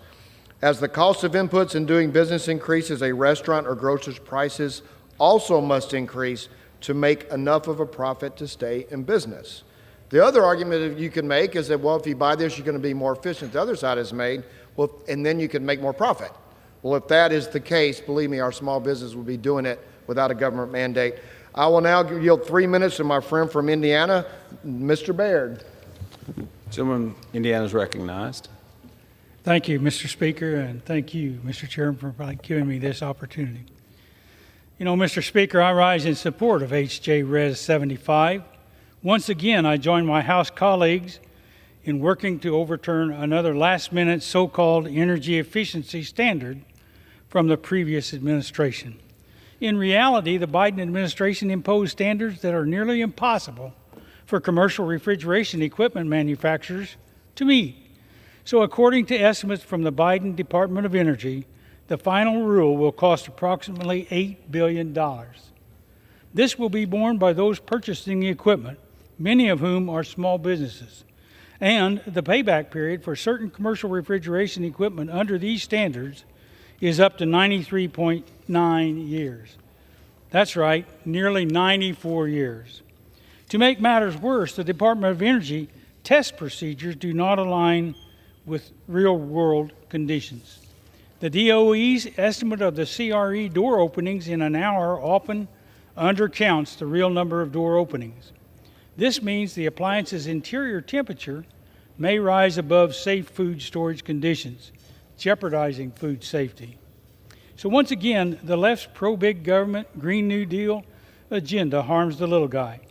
The Biden Department of Energy implemented a policy that threatens small businesses, harms consumers, and drives up costs, even as many Americans continue to struggle under the long-term effects of the Biden administration's inflationary economic policies. That ends now. I'm proud to join my House Republican colleagues in standing up for America's consumers and small business owners across the country. With this bill, we are continuing to deliver on the mandate of the American people to cut burdensome red tape and ensure American consumers and small businesses can thrive. I urge my colleagues to support this underlying bill, and I yield back. I reserve. Gentleman from Kentucky reserves. Gentleman from New Jersey is recognized. Thank you, Mr. Speaker. I yield myself such time as I may consume. I think it's important to clarify some of the numbers that we're hearing from the Republicans. The chairman keeps mentioning a 94-year payback period for one of the products impacted by the rule. And he claims that this number comes from the DOE's rule. But this is really a total misunderstanding of what happened. There may have been some analysis of this 95 years, but the DOE did not propose or adopt efficiency levels, like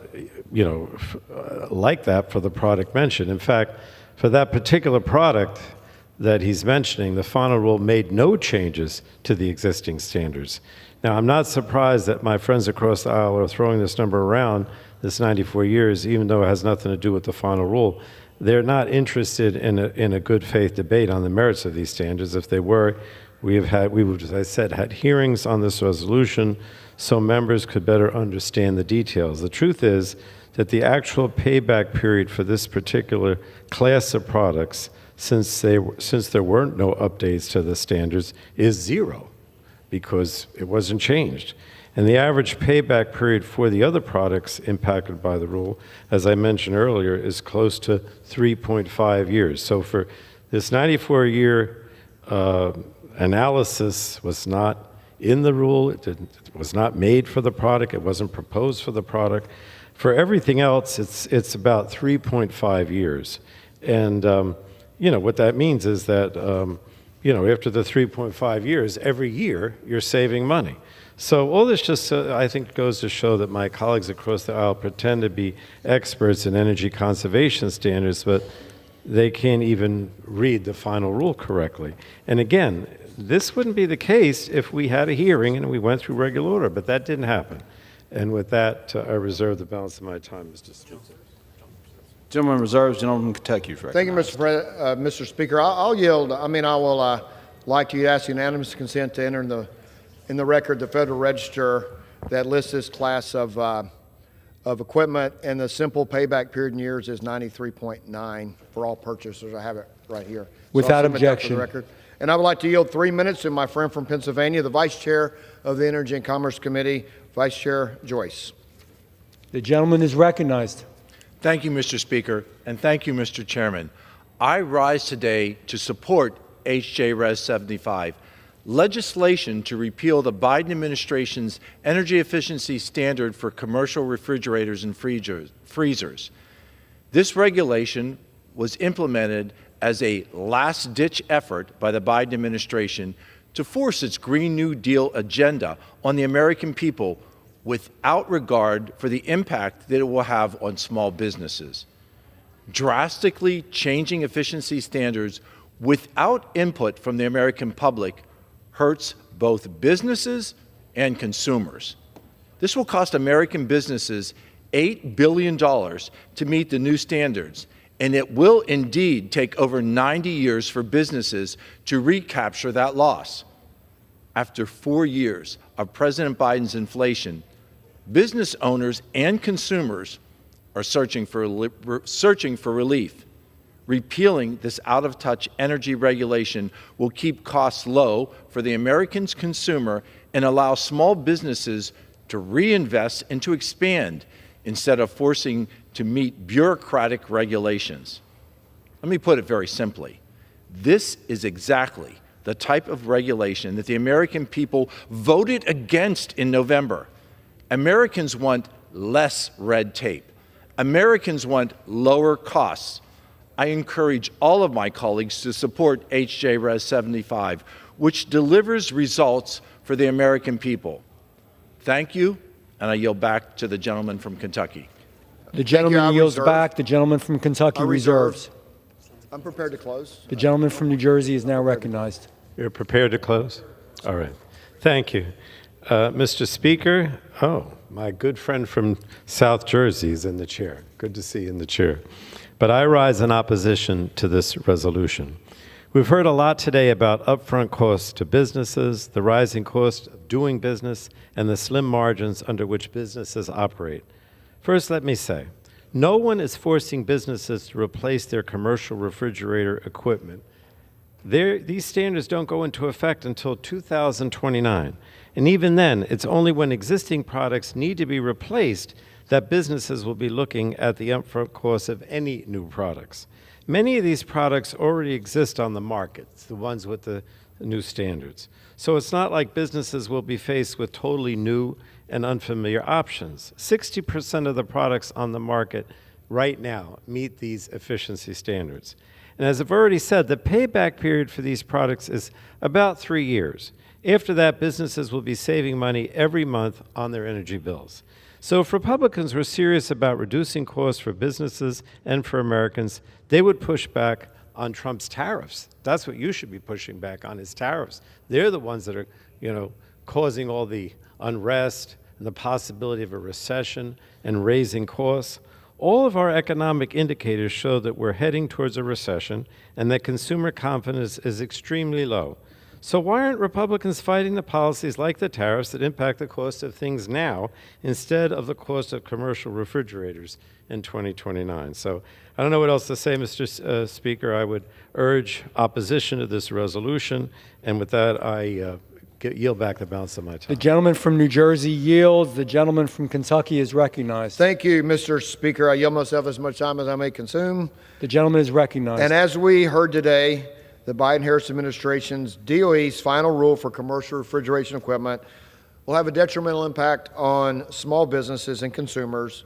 If small businesses thought this was going to benefit their business, I guarantee you, as a family of a business owner, we would invest in it. We wouldn't have to mandate it to invest in it. This final rule does not even meet the statutory requirements laid out in EPCA for new or amended energy efficiency standards, with a cost of at least $8 billion, questions surrounding the technical feasibility of the standards, and serious food safety concerns.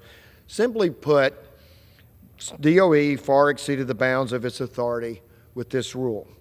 If Congress does not act, this final regulation will harm small businesses, drive up costs for American families, and put expensive equipment out of reach for many who need it for their livelihoods.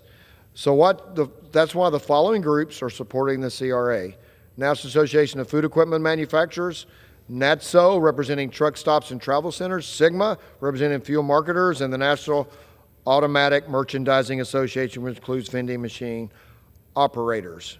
And so I would urge my colleagues to oppose this. I just want to be clear, I don't have anything in my family business in any of these businesses, but I will tell you, we look at, do we get a return on investment? Can we serve our customers better?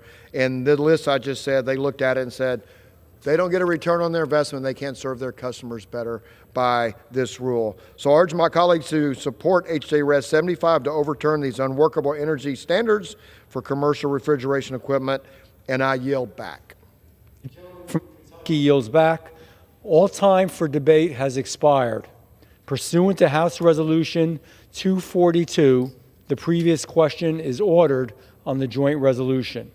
The question is on the engrossment and third reading of the joint resolution. Those in favor say aye. Those opposed, no. The ayes have it. Third reading. Resolution providing for congressional disapproval under Chapter 8 of Title 5 United States Code of the rules submitted by the Office of Energy Efficiency and Renewable Energy, Department of Energy, relating to Energy Conservation Program, energy conservation standards for commercial refrigerators, freezers, and refrigerator freezers. The question is on the passage of the joint resolution. Those in favor say aye. Those opposed, no. In the opinion of the chair, the ayes have it. Speaker, Person, does the gentleman rise? I would ask for the yeas and nays. The yeas and nays are requested. Those favoring a vote by the yeas and nays will rise. A sufficient number having risen, the yeas and the nays are ordered.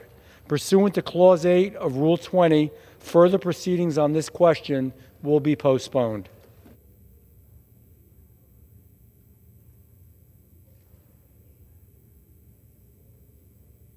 What purpose does the gentleman from Kentucky rise?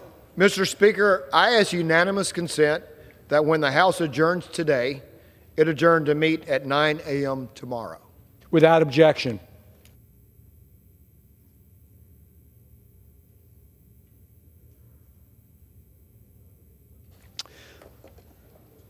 The chair will now entertain requests for 1-minute speeches.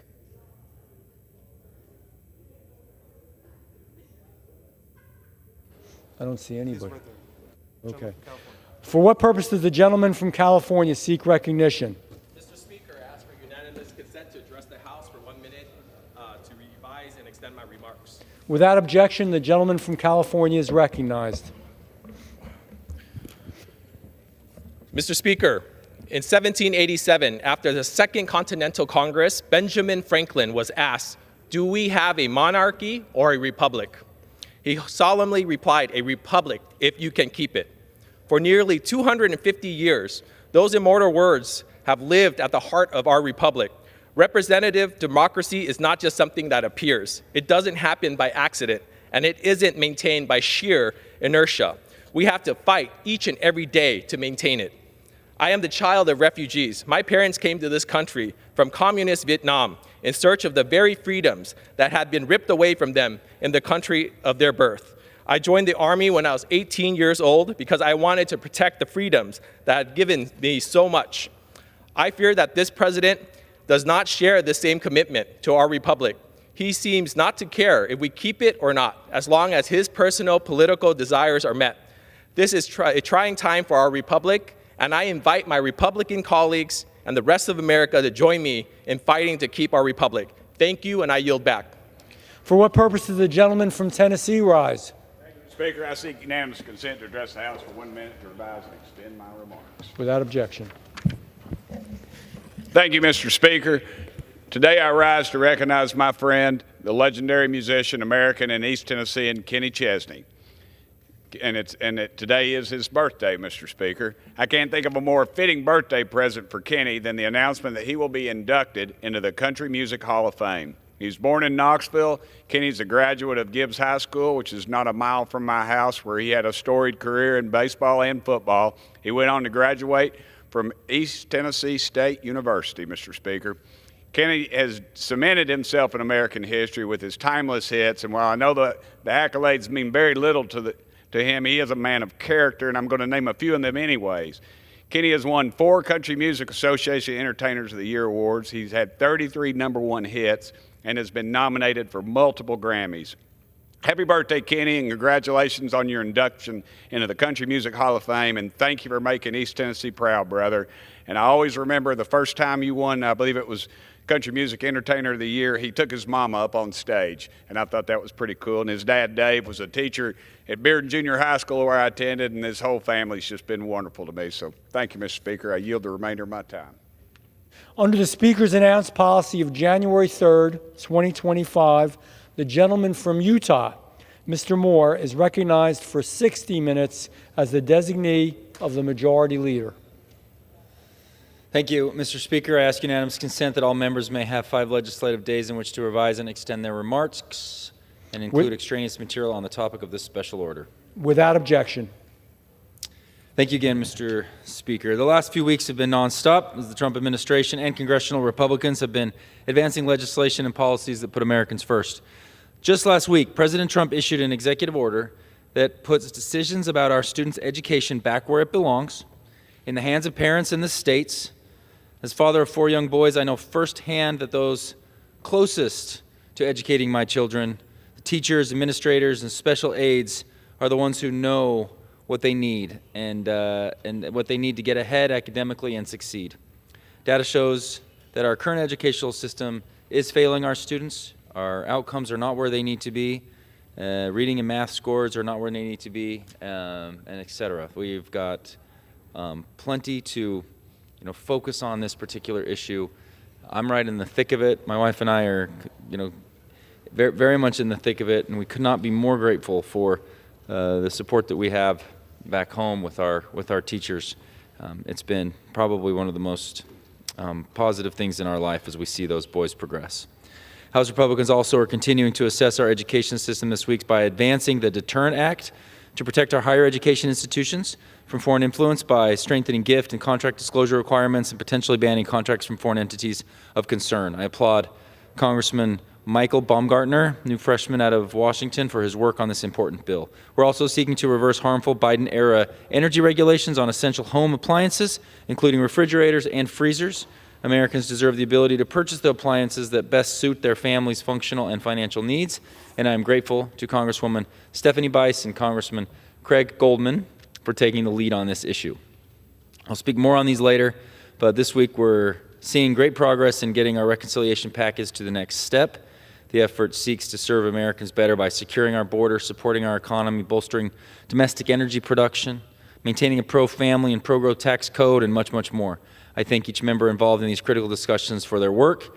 And with that, I would like to thank my good friend from California, Mr. Lamal, for being here today to kick us off with his message. I now yield time to the gentleman from California for as much time as he may consume. Thank you, Mr. Moore. Thank you for leading us in these efforts to help enlighten folks on what we're doing here in the Congress to give people more choice, more options, and have them be more reasonably priced and available for them. As I'm coming out of the Biden administration, we saw a lot of devastation to the economic conditions for families, for homes, for small businesses, et cetera. So, in Washington, there seems to be an obsession with overregulation, and it does make life harder for everyday Americans. Under that Biden administration, the energy efficiency standards became weapons of control, driving up costs, limiting choices, strangling economic growth. Under the anti-energy agenda President Biden had, American families felt the pinch every day, every time they turned on a light, heat their home, power their appliance, or drive their car. These so-called efficiency standards didn't lower costs. They shifted the burden onto local level wallets and bank accounts. Back in my home state of California, we'd see the impact firsthand as these ideas seemed to start there first. Between skyrocketing energy bills and blackouts caused by misguided policies, public safety power shutoffs is what they call them, okay? When the wind is blowing and they haven't trimmed the trees in the forested areas around power lines, they have to shut off the power rather than doing the work out in the forest that's needed. But that's another issue. All of this causes families to have to pay more for less reliability in their needs. So this is the future that our Democrat colleagues seem to want for the rest of America, one where energy is not affordable nor dependable. As the conversions keep pushing more towards wind and solar, which are fine in and of themselves, but they're a tiny part of the grid, they're not a 24/7 available source of power anyway, such as we would get from nuclear energy, hydroelectric, natural gas, coal. Those can be counted on at any time. You can turn them on, you can use them any time. Obviously, with wind or solar, you have to wait for the sun to come up, the clouds to go away, to stop raining, or the wind to blow, as long as the wind doesn't blow too hard, which in case they have to slow down and shut off the windmill because the wind might spin it off of its hinges there. So with Washington bureaucrats now trying to dictate what kind of refrigerator you can have, what kind of stove you can use, and even how long your dishwasher should take to run. I mean, most folks in their homes want to see that the dishwasher runs long enough to get things clean and dry. Same with your dryer, same with your clothes washer. What it takes to get the job done, not some arbitrary, shutdown of when a bureaucrat decides, oh, you've used enough energy. So really, it's just limiting options and you being told what's good enough for you rather than what you actually need. Californians have already been through a lot of this, as we've been forced to live with policies that prioritize these whims of regulators over the needs of families. Indeed, we've seen the elimination of many outdoor tools, gas-powered lawnmowers, weed eaters, leaf blowers, and I'll come back to even, they're trying to take away generators. Now, how do you take away a gas or diesel-powered generator when the electricity goes off and you need something to replace that, at least temporarily? What do you power that generating vehicle with? It isn't going to be other electricity. Now, some will argue like, well, we need to have batteries where this power is saved up. Okay, well, there's a lot of issues with batteries on what it takes to make them, what do you do with the metals and the materials from a battery that is now no longer useful, it has to be discarded, versus just having something that works at the flick of a switch or the pull of a cord. You can start your generator using gasoline or diesel and have great success like we've had for generations. But they want to take all these ideas away from us. They want to take all these options away from us. And indeed, they do many things for inconveniencing families, small businesses, and they also strangle our economy. It's amazing to go out to Tractor Supply or someplace like that, and the whole lineup of these outdoor appliances are all electric. It just happened overnight. And I don't know how well they're selling or how well people like them, but we got to get to a point where we can overcome these mandates, at least not have them at the federal level for the other 49 states or whatever amount of states that are not following California, as more and more of them seem to want to get forward with California's craziness. Manufacturers are forced to spend millions trying to comply with these rules, changing the dynamics, changing the makeup of how their equipment works. And so just take the electric car industry, for example. I remember back in California in about 1990, the California Air Resources Board, known as CARB, pretty famous now, I believe it was 1990, they wanted to mandate that 10% of all vehicles by the year 2000 had to be zero emissions vehicles. And at the time, all that would mean is like, well, you got to use batteries instead of fuel. So they were, manufacturers were standing on their head, the auto manufacturers, trying to figure out how are we going to meet this mandate in 10 years for 10% production. And so you ended up with these basically glorified golf carts with batteries on them, using the same old battery technology we had, and finding out that you can't just slap a license plate on a golf cart and have a practical vehicle for people. So they actually had to relent on that mandate before 2000 occurred. But you still saw these little, golf carts running around dealerships with license plates on them pretending to be automobiles that people would buy. They don't always know by making a mandate. See, many in those institutions believe that, well, if we force the mandate, then they will come up with the technology. Well, battery technology still hasn't made a quantum leap into the future yet to where it can be such an incredible source and for long extended periods as really the previous generation. They got more experimental materials, they have different, more exotic materials they're actually using now, but the battery life hasn't extended that much more than what batteries of 20 years ago were doing. The more we hamstring the energy production and force business to conform with out-of-touch mandates, the more time these businesses have to waste on developing technology which really isn't going to go anywhere. The further refinement of internal combustion engines has so far achieved amazing results with how clean gasoline and diesel engines are running these days. As they have put the filtration systems and the fuel additives on there to make a diesel engine run pretty darn clean.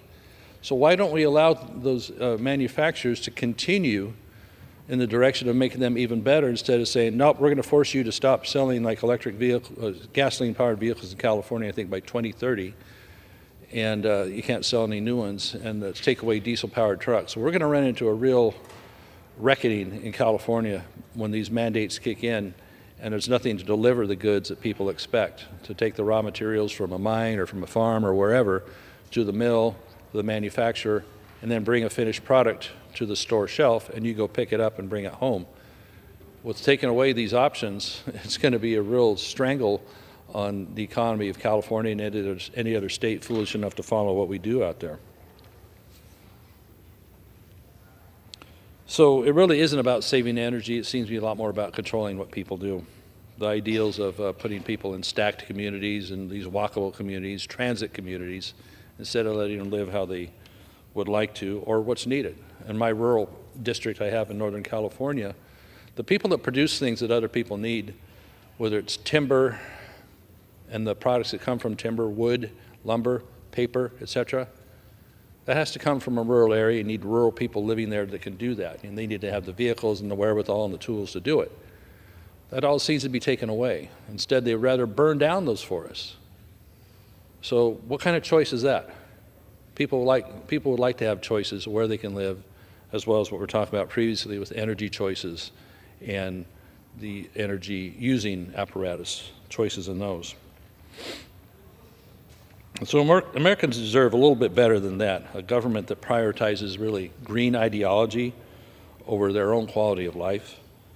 Because what you get right down to is that when these choices are taken away, you don't really get that much greener of a life, of a lifestyle, because there's an offset for taking away the power plants that we have.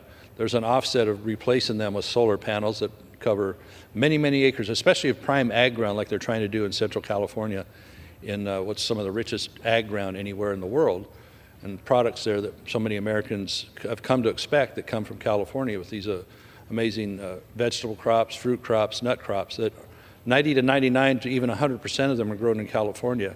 We want to cover those areas with solar panels because those areas have had their water rights and their water taken away because of more green things and more environmental policies that put fish over the needs of people. So instead, we need to go the direction that puts energy policies that would actually lower prices, expand the consumer choices, and create opportunities for American jobs and American economy, American prosperity, and not have the continued stranglehold we saw in the Biden administration. So the work we're doing here, along with President Trump, is extremely important to bring these things back to the forefront of families having choices and the basics like their appliances, their automobiles, their ability to heat or cool their homes, and just enjoy their life. So we will continue, and I look forward to being part of the battle here, pushing back against that out-of-touch agenda, whether you want to call it Green New Deal or green ideology or what have you, and move towards a future where families and not bureaucrats get to decide what works best for them. So with that, I'd like to yield back to my friend from Utah. Thank you, Mr. Moore, for the time. Thank you to my good friend from California. Appreciate his message and his willingness to always be here. Thank you. I now yield time that he may consume to the gentleman from Pennsylvania, Mr. Muser. Thank you, sir. Well, I thank my good friend from Utah for his leadership. Mr. Speaker, the United States spends more money per student than any country in the world, yet among developed nations, we sadly rank near the bottom in educational outcomes. 70% of 8th graders, 70%, Mr. Speaker, aren't proficient in reading or math, according to the latest National Assessment of Educational Progress. And believe it or not, and it takes me no joy to say this, there are reports that say 54% of Americans cannot read at a 6th grade level. This is not just disappointing, this is indeed a national failure. At this point, the Department of Education just doesn't need reform, it needs a complete overhaul. In the last 5 years, the Department of Education has spent over $1 trillion with no measurable gains. And under President Biden, its spending surged over 200%, from $71 billion in 2019 to $268 billion last year. And at the same time, the Biden administration's love of excessive regulations imposed an additional 4.2 million hours of paperwork burdens on schools, pulling teachers and administrators away from what matters most, the students. As President Reagan said back in 1982, and President Trump has recently echoed, we need to turn the schools back to the states and to the local school districts. President Reagan rightly noted that and I quote, the decline in the quality of public education began when federal aid became federal interference. Fortunately, President Trump and Secretary McMahon are committed to returning control of education back to the states, where it belongs, and empowering parents, local leaders, and definitely teachers.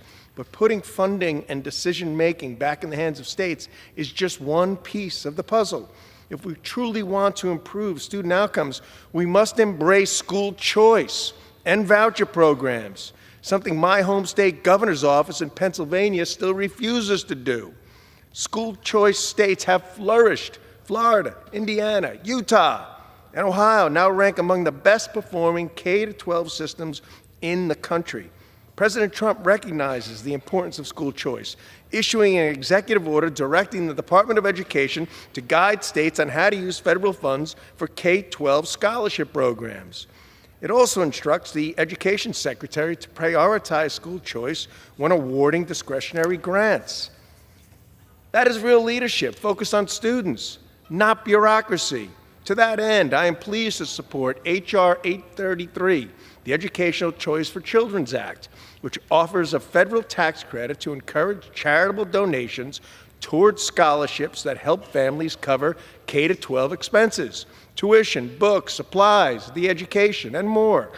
This bill is expected to benefit over 2 million students nationwide, opening the door to better opportunities, whether in public, private, religious, or homeschool settings.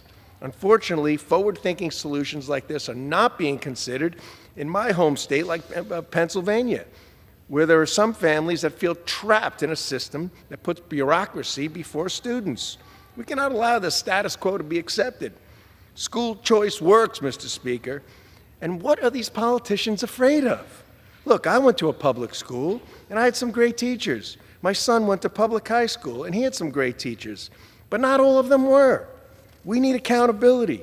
Parents and children must come first. Reforms are needed, not a year from now, not 5 years from now, but right now. This is critical. We are failing far too many young people. Education is the foundation of a better life, a stronger economy, and a more advanced society. Yet we continue allowing too many students to fall behind. A child only gets one chance at a quality education. The time for change is now. And thankfully, we have a president who puts students, families, and results first. President Trump and his administration will deliver for our students and for their futures. The executive orders returning education authority to the states not only prioritizes school choice, it also ensures that vital services and benefits continue without disruption during the transition. That's how we reform education the right way, by empowering parents, protecting students, and putting their educational life and results ahead of regulations. Thank you, Mr. Speaker. I yield back. Thank you to the gentleman from Pennsylvania. I appreciate his message. I think it's actually one of the most important things to be focusing on right now. As you know, I take a lot of questions from folks back home. Utah is a state that does that hits above their weight in academic outcomes. We have large families. This is a big deal for us. And so the question and the confusion of, well, why would you dismantle the Department of Education? I want to make sure, and I do my part, and I've spoken to this to a lot of constituents back home, the key aspects, the things that are important. What is the Title I, making sure that we have underfunded communities well represented. My son is on an IEP. He's a 9-year-old in a 3rd grade. He is on a specialized education plan that meets his needs. My wife painstakingly got us to the point of making sure that that was the right scenario for him.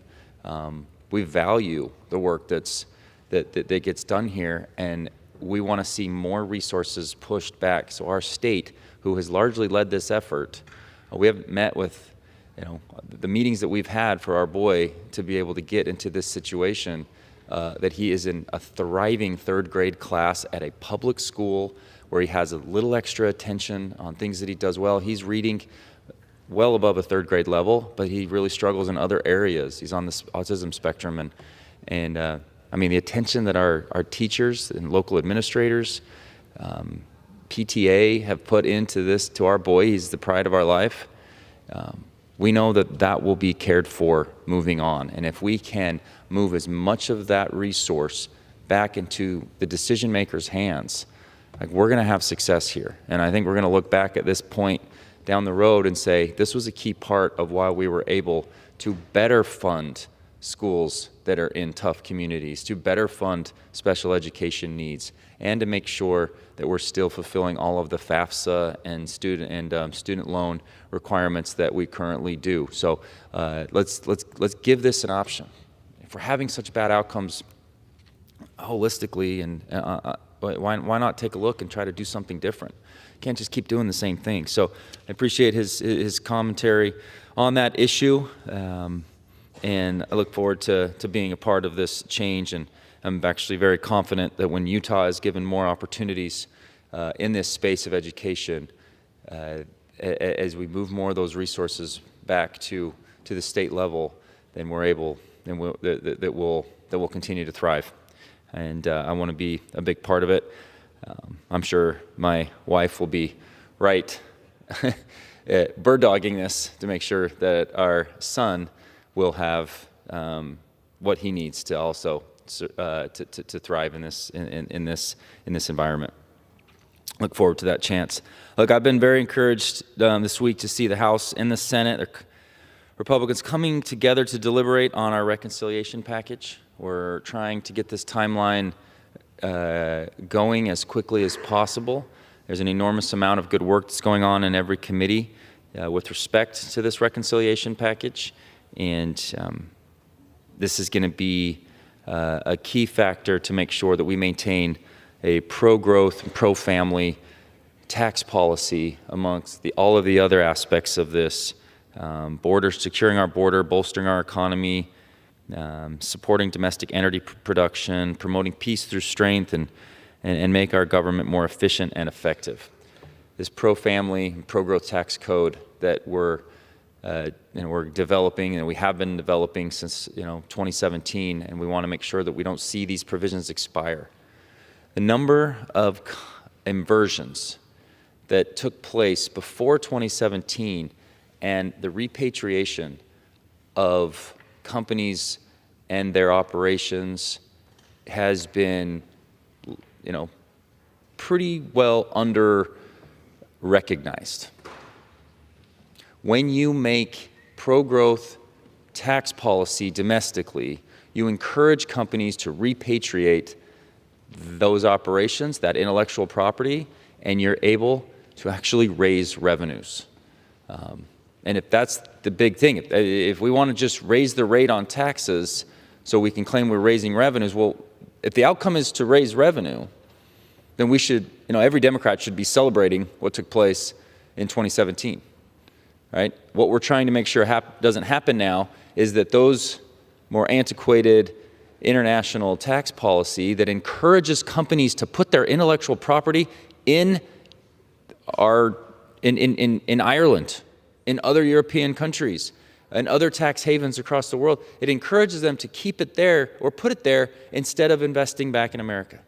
And I wish my Democrat colleagues were more honest on this, because they know and they see the numbers too, that when you create a competitive environment, you're able to actually raise that revenue for the U.S. Companies want to invest here, and if they have a competitive tax environment, they will always choose to be back in America.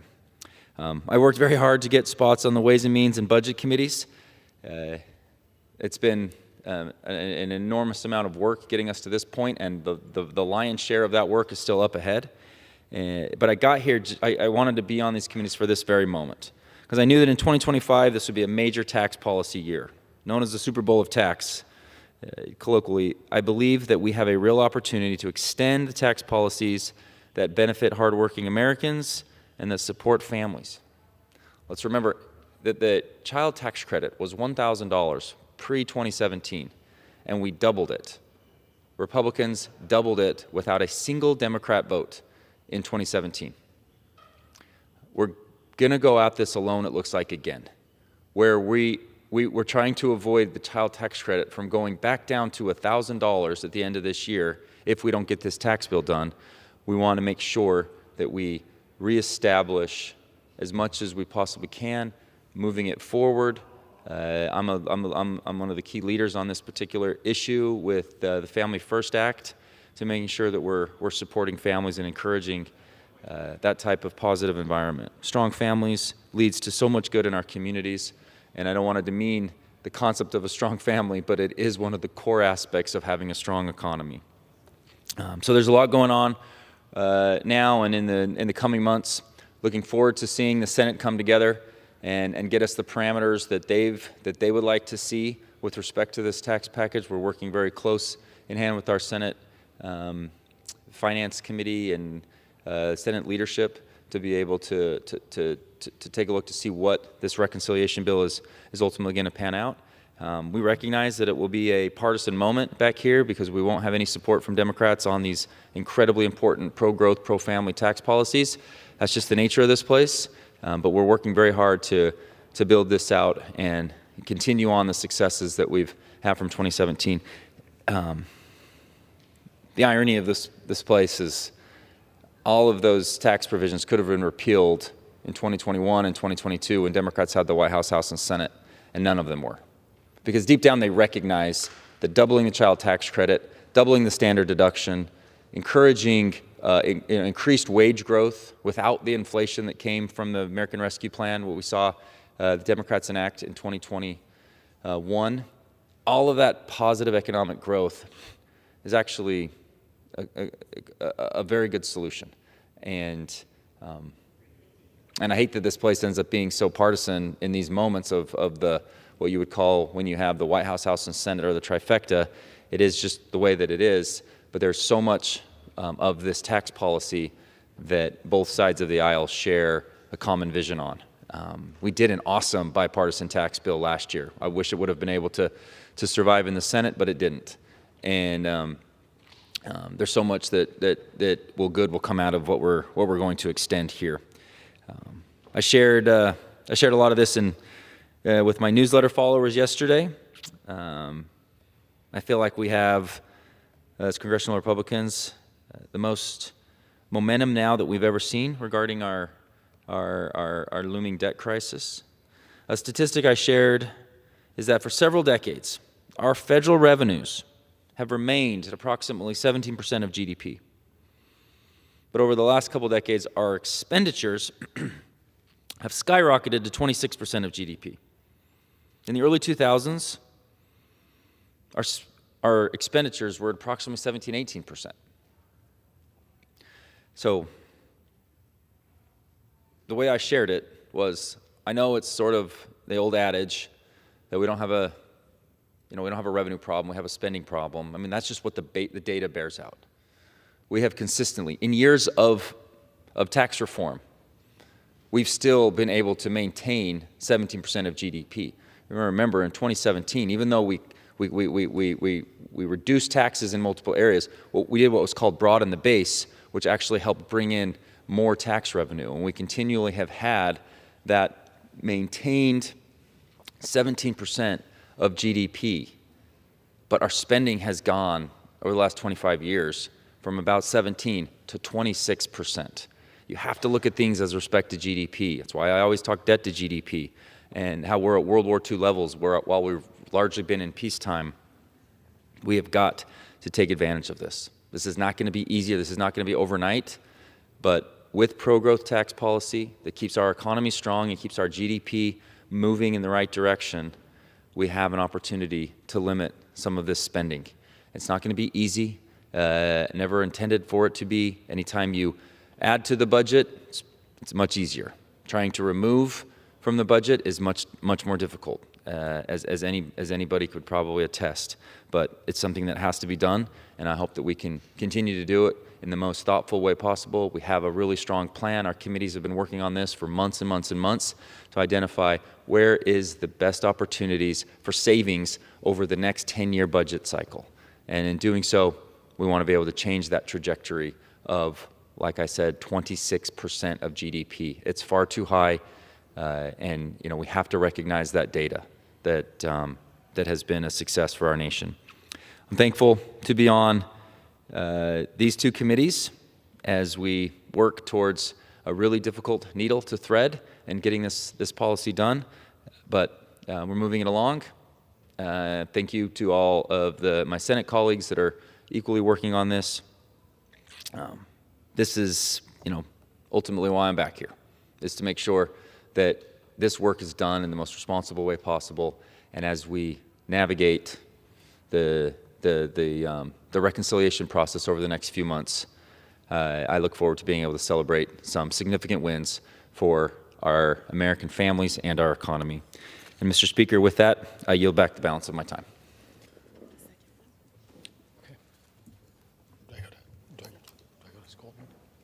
Okay. Is there a microphone? It's on. Oh, it's already on. Okay.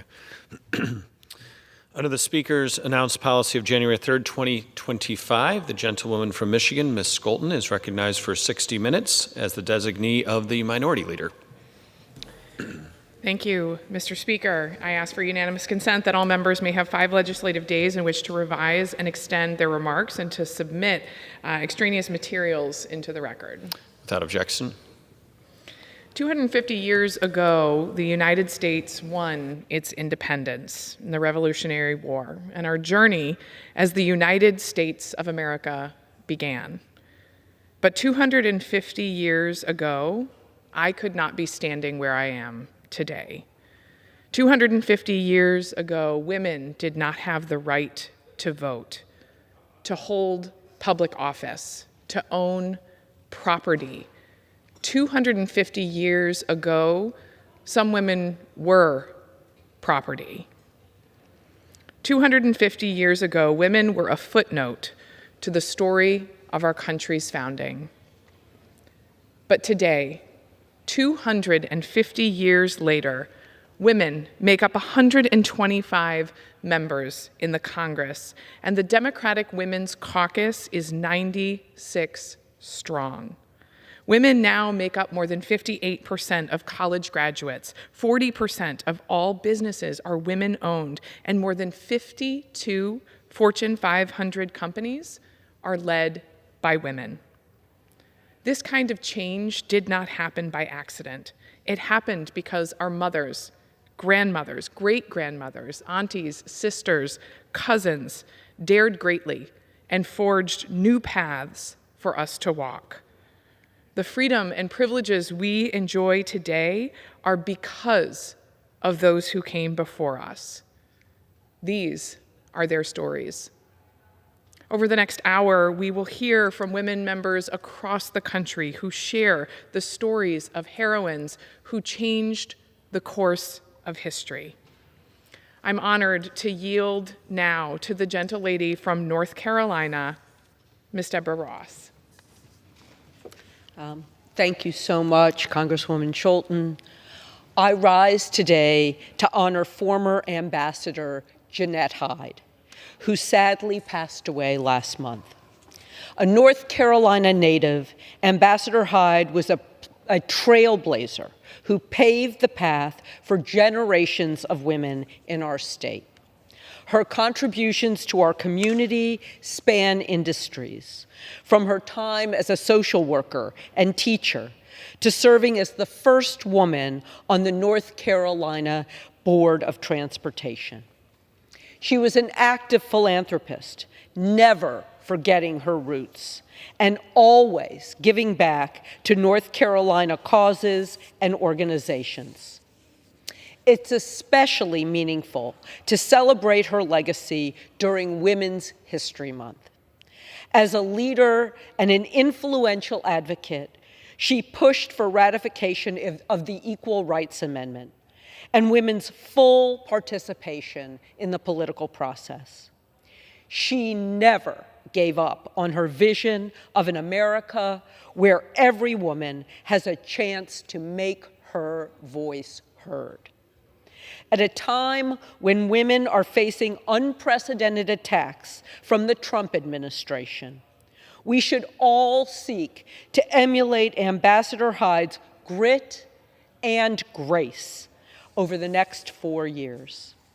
Like Jeanette, we cannot back down in the face of threats to women's health care, accessible child care, equal pay, and more. Thank you, Madam Chair, and I yield back. Thank you, Ms. Ross. I now yield to the gentlelady from Minnesota, Dr. Morrison. Thank you. Mr. Speaker, as we recognize Women's History Month, I rise as an OBGYN in fierce defense of our nation's moms and babies. Right now, the Republican majority in Congress is launching a full attack on America's families. Let's start first with where we are in our country. We are facing a serious and worsening maternal health care crisis. Just look at this map. In more than half of our country, women do not have a place to go that provides obstetric care. Among peer nations, we have both the highest rate of maternal deaths and the highest rate of infant deaths. In the United States of America, this is a crisis. It is an unacceptable crisis, and it demands immediate action from our nation's legislators. And yet the Republican majority is shoving a budget through that would gut Medicaid, which is the single largest payer of maternity care in our country, in order to give tax cuts to billionaires. As an OBGYN who has spent my life caring for women and delivering babies, let me tell you, it is unconscionable to threaten the care women receive before, during, and after pregnancy. But that's exactly what the Republican majority is doing with their budget. Republicans are choosing to shut down more hospitals and clinics across the country. Republicans are choosing to make even more of our country maternal care deserts. Republicans are choosing to take health care away from moms and babies. It does not have to be this way. So as we celebrate Women's History Month, I implore the Republican majority to make their policy match their pro-family rhetoric and choose to put America's moms and babies first. Thank you. I yield back. Thank you, Dr. Morrison. Clearly, Women's History Month is still, history is still being made this Women's History Month, as we have an unprecedented number of changemaker women from across the country who are standing up and fiercely defending their constituents. We are so grateful for their work in Congress. I now yield to the gentlelady from Maryland, Representative Sarah Ellsworth. Thank you, Mr. Speaker. Commander Janie L. Mines, the first African-American woman to graduate from the U.S. Naval Academy in 1980. Commander Christine Holderried, a Howard County native and the first woman to graduate as valedictorian not only from the Naval Academy, but from any service academies in 1984. Midshipman Kristen Dickman, a Naval Academy freshman and volleyball player who tragically passed away at the age of 19 in 2008. Her memory is now honored every single year for over the last decade via a tournament in her honor. Midshipman First Class Sydney Barber, the Naval Academy's first African-American female brigade commander, who earned that honor not even 5 years ago in 2020. I share these names and I share these stories because these are women and women of color who are an integral part of the rich history of the United States Naval Academy that I have the privilege of representing, but not just of the Naval Academy. They represent our military and proudly our nation. And so I want to be clear that this administration's unrelenting and reckless attack on the stories and the history of persistence, of diversity, of opportunity, only serves to set us back. When faculty at our 5 world-class service academies are told to avoid divisive concepts like racism and sexism, that only threatens to erase the stories and experiences of these brave women who just wanted to serve our great nation. I strongly believe that the Navy and Marine Corps we should have a Navy and Marine Corps who look like our country, where our midshipmen receive an education that teaches the accurate and full history of this nation, where the stories of women and people of color aren't skipped over because they are inconvenient. This is all critical to our national security and a strong democratic principles that we embody abroad.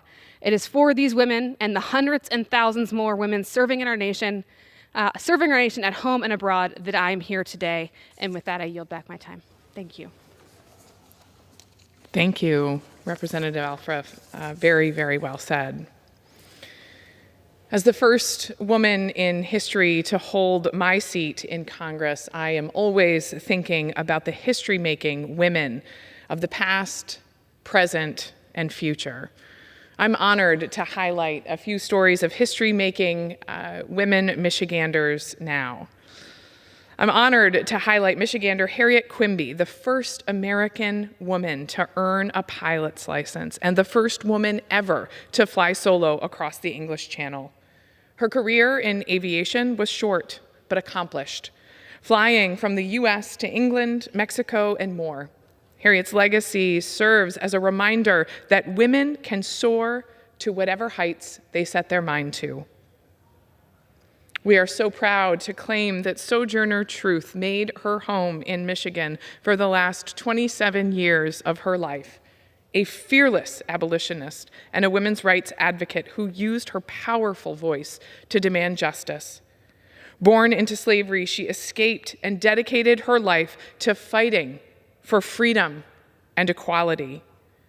Her famous Ain't I a Woman speech challenged the exclusion of Black women from the suffrage movement, leaving a legacy that continues to inspire generations.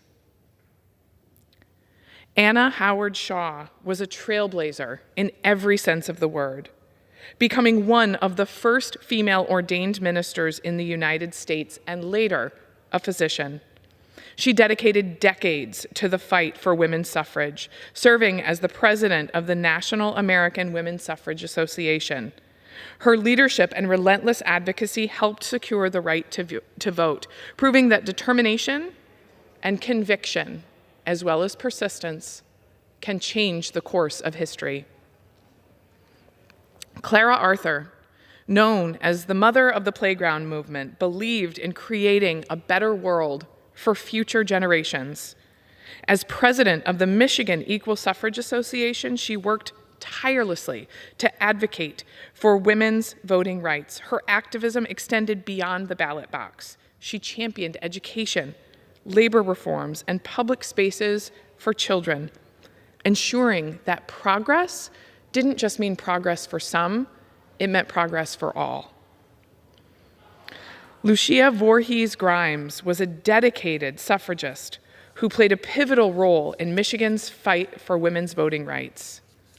As a leader in the Michigan Equal Suffrage Association, she traveled the state, organizing campaigns, educating voters, and pushing for legislative change.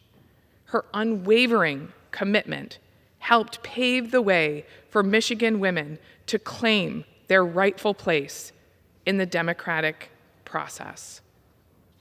These are the stories of past history makers who have changed the course of our nation. The freedoms we enjoy today are because they refused to sit idly by. And now, as we see unprecedented attacks on our health care, on our rights, we also see everyday women, especially in places like my hometown in Grand Rapids, Michigan, who refuse to sit quiet. I refuse to stand by while Republicans, Donald Trump, and billionaires like Elon Musk try to gut essential programs like Medicaid, a lifeline that millions of families rely on. No parent should have to choose between their child's health and paying their bills. We are fighting to protect the care that women and families depend on, because health care isn't a privilege for the wealthy. It's a right for everyone. I want to highlight to you a brave mom from my district, Abby Karoma, a mother of 2 visually impaired daughters who depend on Medicaid. Without this critical program, Abby would be forced to make impossible decisions, whether she has enough in her bank account for treatments that could save her children's vision or putting food on the table. No parent should have to face that choice. But Republicans in Congress right now, aided by Donald Trump and Elon Musk, are willing to rip away this essential health care from families like Abby's just to hand out more tax cuts to the ultra-wealthy. We won't let it happen. We are the women who are standing in the gap and standing up for these families. We will fight every day to protect Medicaid, to stand up for families who depend on it, and to make sure that no one in this country is left wondering whether they can afford the care that they need for themselves or their families. I stand here today so that no one has to wonder who they have fighting for them. We are here, standing together, fighting for the families across the country. Thank you to the women who joined me here today to stand up and highlight the powerful women of their home states and the impacts that they have had on changing the course of history. Mr. Speaker, I yield back.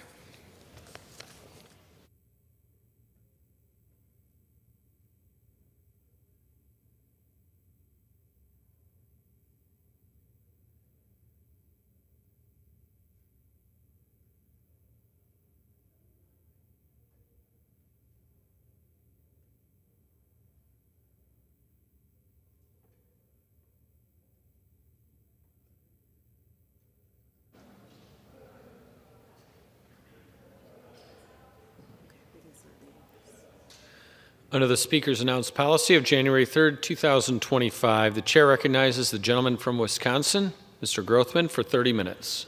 Thank you. I think it's important to hear from legislators the experiences they had before this week as they toured their district, as they talked to normal people, to see whether their concerns and observations squared with those of the people in this building. Donald Trump has done a great job of trying to remove the diversity, equity, inclusion from our government, including our military. We have, to a degree, gotten rid of some of the bureaucrats who push this odious ideology in our businesses and our schools. Nevertheless, these bureaucrats everywhere are waiting to gain a foothold in America again as soon as we have another administration, and it is important to educate the young people in this country as to the degree to which America is really a broken system, a racist system, and whether white supremacy is a major problem, as Joe Biden said. While I was back home, I had an opportunity to speak to a mosque of Ahmadiyya Muslims.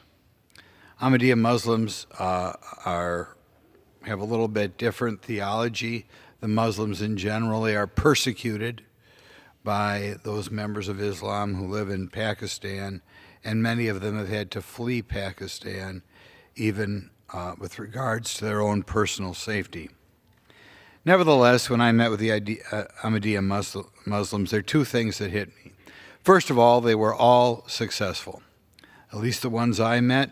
I asked them whether they knew of any of them that were having children out of wedlock. They knew nobody like that. They all seem to be hardworking and succeeding in America. This, of course, is at complete odds with the DEI ideology in which people who are not Europeans are struggling or can't succeed in America. Indeed, the Ahmadiyya Muslims is one more example of a group of people who are succeeding in this land of opportunity. And actually, they were very thrilled to praise America. They praised us not only as being a much better place to live than Pakistan, but they pointed out we're a much better place to live than Europe. And they laughed at Europe, which is, after all, they referred to it as a socialist continent, and one in which there was no room for people who wanted to work hard and get ahead. So one more time, we have an example of foreigners who come here from other places who seem to appreciate America more than the native born, certainly appreciate America more than the average college professor. I'd like to point out that another, I guess you'd call, minority that's very common in my district is the Hmong, who came here from Laos. They as well are achieving, doing well, have strong families, are succeeding in the realm of education, and all seem to have jobs. This despite the fact that when they came here from Laos, again, many of them didn't know the language. And again, showing it is a lie for any of these DEI professionals, be they in business, be in government, be it in education, a lie that America is not a place where people can succeed. And as a practical matter, while I don't think the Hmong are a large enough minority to have statistics how well they're doing economically, it is apparent subjectively that they are probably doing better than the average American who was born here. And indeed, in larger minorities in which we have statistics, I'd like to remind everybody that people who come here from India, who are the most successful minority, Philippines, China, Japan, Cuba, the coast of Western Africa, all are succeeding wildly in America. All it takes is hard work and strong families, and all these groups have strong families. So I would like to encourage our educators and like to encourage all our policymakers to educate the people back home on all the groups from all around the world who are doing a fantastic job. And I think they're doing in part a fantastic job because they don't listen to the naysayers who want to run down America and apparently say that if you're not succeeding and things aren't going right, it's because of prejudice. The next thing I'd like to point out is immigration is still in the news, and there's some people who complain about Donald Trump doing what he so desperately has to do, and that is remove the people who snuck into this country illegally. I want to point out to everyone that, again, in the last year, we had about 150,000 new Americans who are naturalized. There are people who say that the people are being removed, why can't we let them stay? We have a system in this country to make sure that we're getting the best people, the law-abiding, the self-reliant people, which is all we should need here. We took in 850,000 last year on a rolling 3-year average. I still believe we're at the all-time high of even more than that. We should be reminding anybody who says we are mean or not doing our share of taking in people who would rather live here that in fact we take in 850 naturalized citizens. That is new citizens.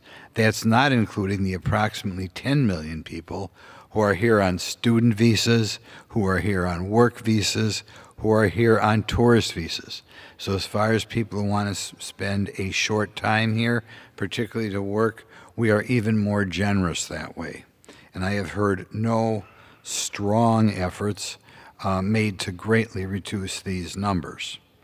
So again, we have to remind our young people, remind our constituents, if they put up with this anti-American, why are we kicking these people out. We have to remind people every year in this country, we wind up swearing in about 850,000 new people legally. And I think if you think about that number for a little bit, something that's far higher than historical average in this country, you will realize it is ridiculous to say this country is in any way xenophobic. As I mentioned, one of the strong predictors of success in this country for everybody, for the women, for the men, for the children, is that of strong families. And I think we have to spend some time pondering why it seems to be people who are used to the American culture seem to have weaker family ties than those who are people who are coming here from other countries. And it's my personal belief that the weak families in America, which are one of the reasons why our American children cannot do as well as our children whose ancestors come from Pakistan or India or Philippines. The reason is we have such strong incentives in America through a horrible broken welfare system to discourage mothers and fathers to stay together with their children.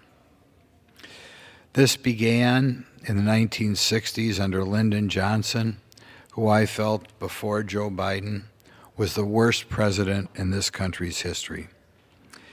In the 1950s, we only had about 4% of American children born without a mother and father at home. We now are over 40% who are born without a mother and father at home. This doesn't mean there aren't wonderful single parents. I know some single parents, particularly emotionally strong, single parents who've done a fantastic job of raising their children, and anybody would be proud of them. But the statistics make it obvious that overall it would be better off if children had a mother and father at home. Almost every program in what would be referred to as the welfare state has incentives to discourage there from being a mother and father at home. This is because eligibility for almost every program is based upon percent of poverty. If you are a single parent and don't have a job or are working part-time, you are eligible for many other programs. Probably, I think the most damaging is that of low-income housing, where if, say, a single parent has a child, even when they're a minor, without another parent at home, you are eligible for low-income housing, which means almost no rent and the ability to get away from your parents. Other programs that also discourage marriage, programs that you would lose eligibility for if both parents were working with a child, are the food share programs, the Medicaid programs, the Earned Income Tax Credit, the Pell Grants. Indeed, I could go on. There are about 90 different programs in America which are designed to go to a single-parent family, but if you have a two-parent family making a decent income, they are considered not in poverty, and therefore they are not eligible for a program. This is why anecdotally, if you get out here, you find get out in your district, away from the fundraisers and such, you find so many stories of single parents who may even live with the other parent, sometimes illegally, but they don't want to get married because they lose all this money. I don't think it's difficult to find hypotheticals, and nobody is eligible for all 90 programs at once, but hypotheticals in which a parent alone is eligible for maybe $25,000 or $30,000 that they would lose if they were married to the other parent. In other words, it's like the policy of the United States to try to discourage the strong families, which are one of the reasons why so many immigrants, be it the Ahmadiyya Muslims or the Cubans or the Mexicans or the Filipinos, seem to do so well in America, indeed frequently better than so many of the native born. We are soon going to pass a reconciliation bill, and that reconciliation bill will be a tremendous bill, a revolutionary bill. The bill, I think, is going to try to get America back to its roots. And certainly one of the goals of this bill has to be to get rid of the huge marriage penalty, which has such an impact on causing there to be many less children with a mother and father at home than are necessary. I think it is important to look at all the programs I just named off, as well as a few others, particularly any low-income housing programs, because it's not right that a young person can receive their dream of renting an apartment not in their parents' home by having a children out of wedlock. I also want to point out, with regard to these immigrants coming here, there are so many more than used to be when I was growing up. Right now, as far as the people who feel we are not allowing enough people in this country, in the 1960s we were around 200,000 a year. Now we're around 850,000 a year. We're about 4 times what we were when I was a child. So by historical standards, we've been very, very generous.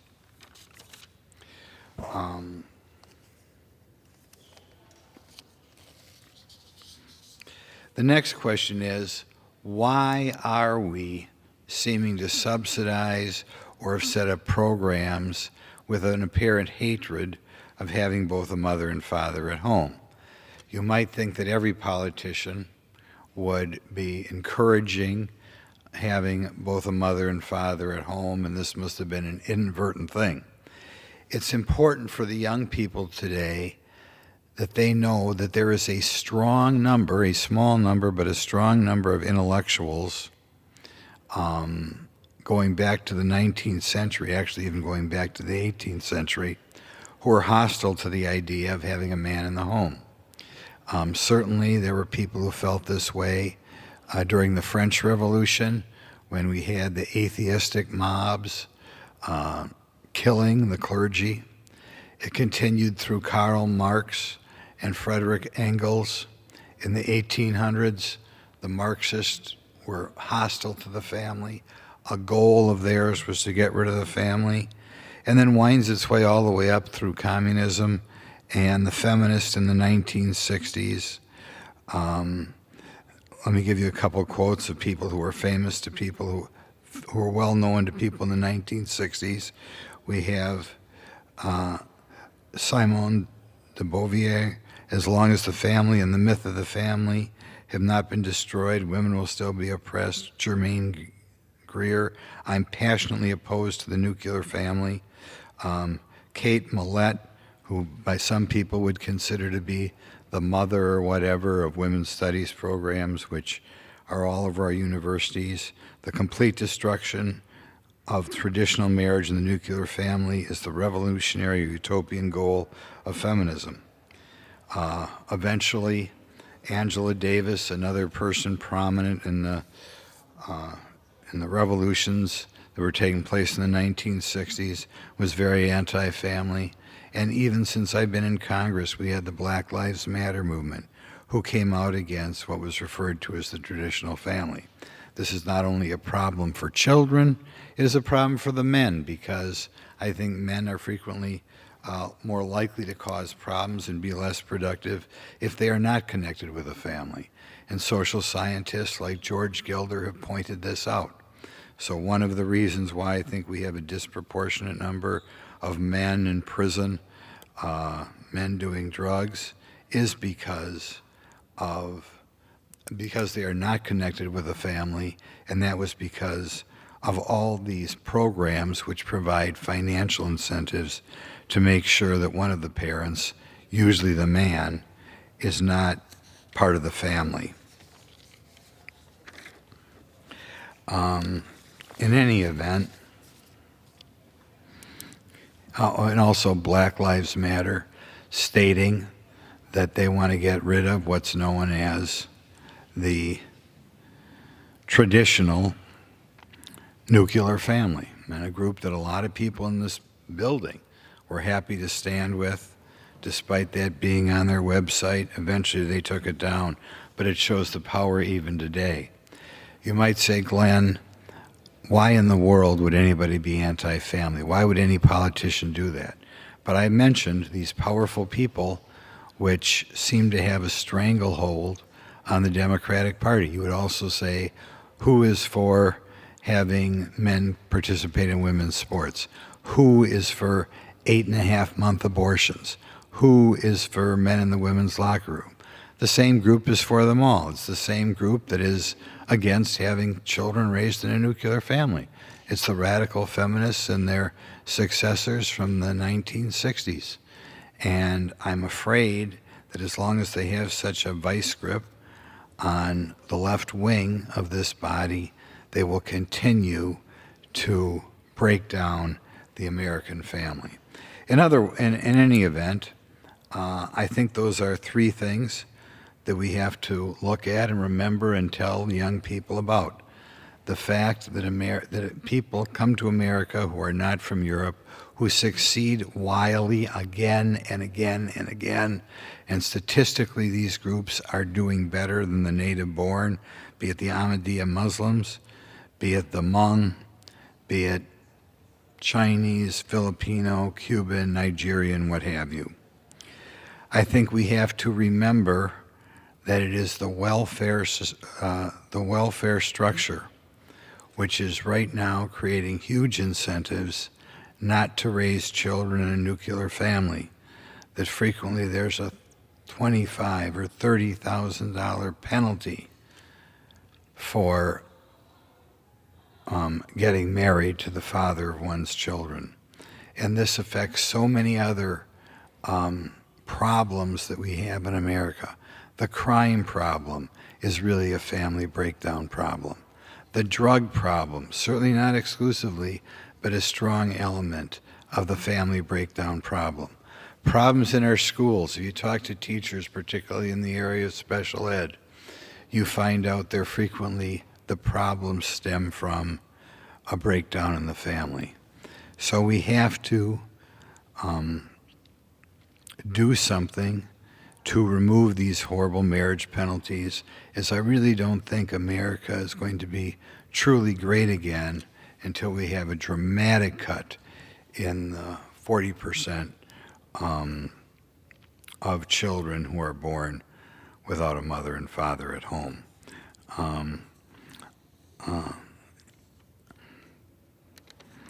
In any event, those are three big issues today. All of the issues we should educate the young people on, because until they realize what our government is doing, they may go back to the days of Joe Biden, a time in which he tried to divide people by ethnic background. We will continue down the path of having huge incentives not to get married. And our young people will continue to be educated that America has a huge race problem and that we should not be adequately proud of America. Actually, as I mentioned right now, there are many examples of ethnic groups who are doing better than the native-born today, which puts a lie to the idea that anybody is not succeeding in this country because their ancestors did not come from Europe. Thank you very much. Does the gentleman have a motion? I move that we adjourn. The question on the motion to adjourn. Those in favor say aye. Those opposed say no. The ayes have it. The motion is adopted. Accordingly, the House stands adjourned until 9 a.m. tomorrow.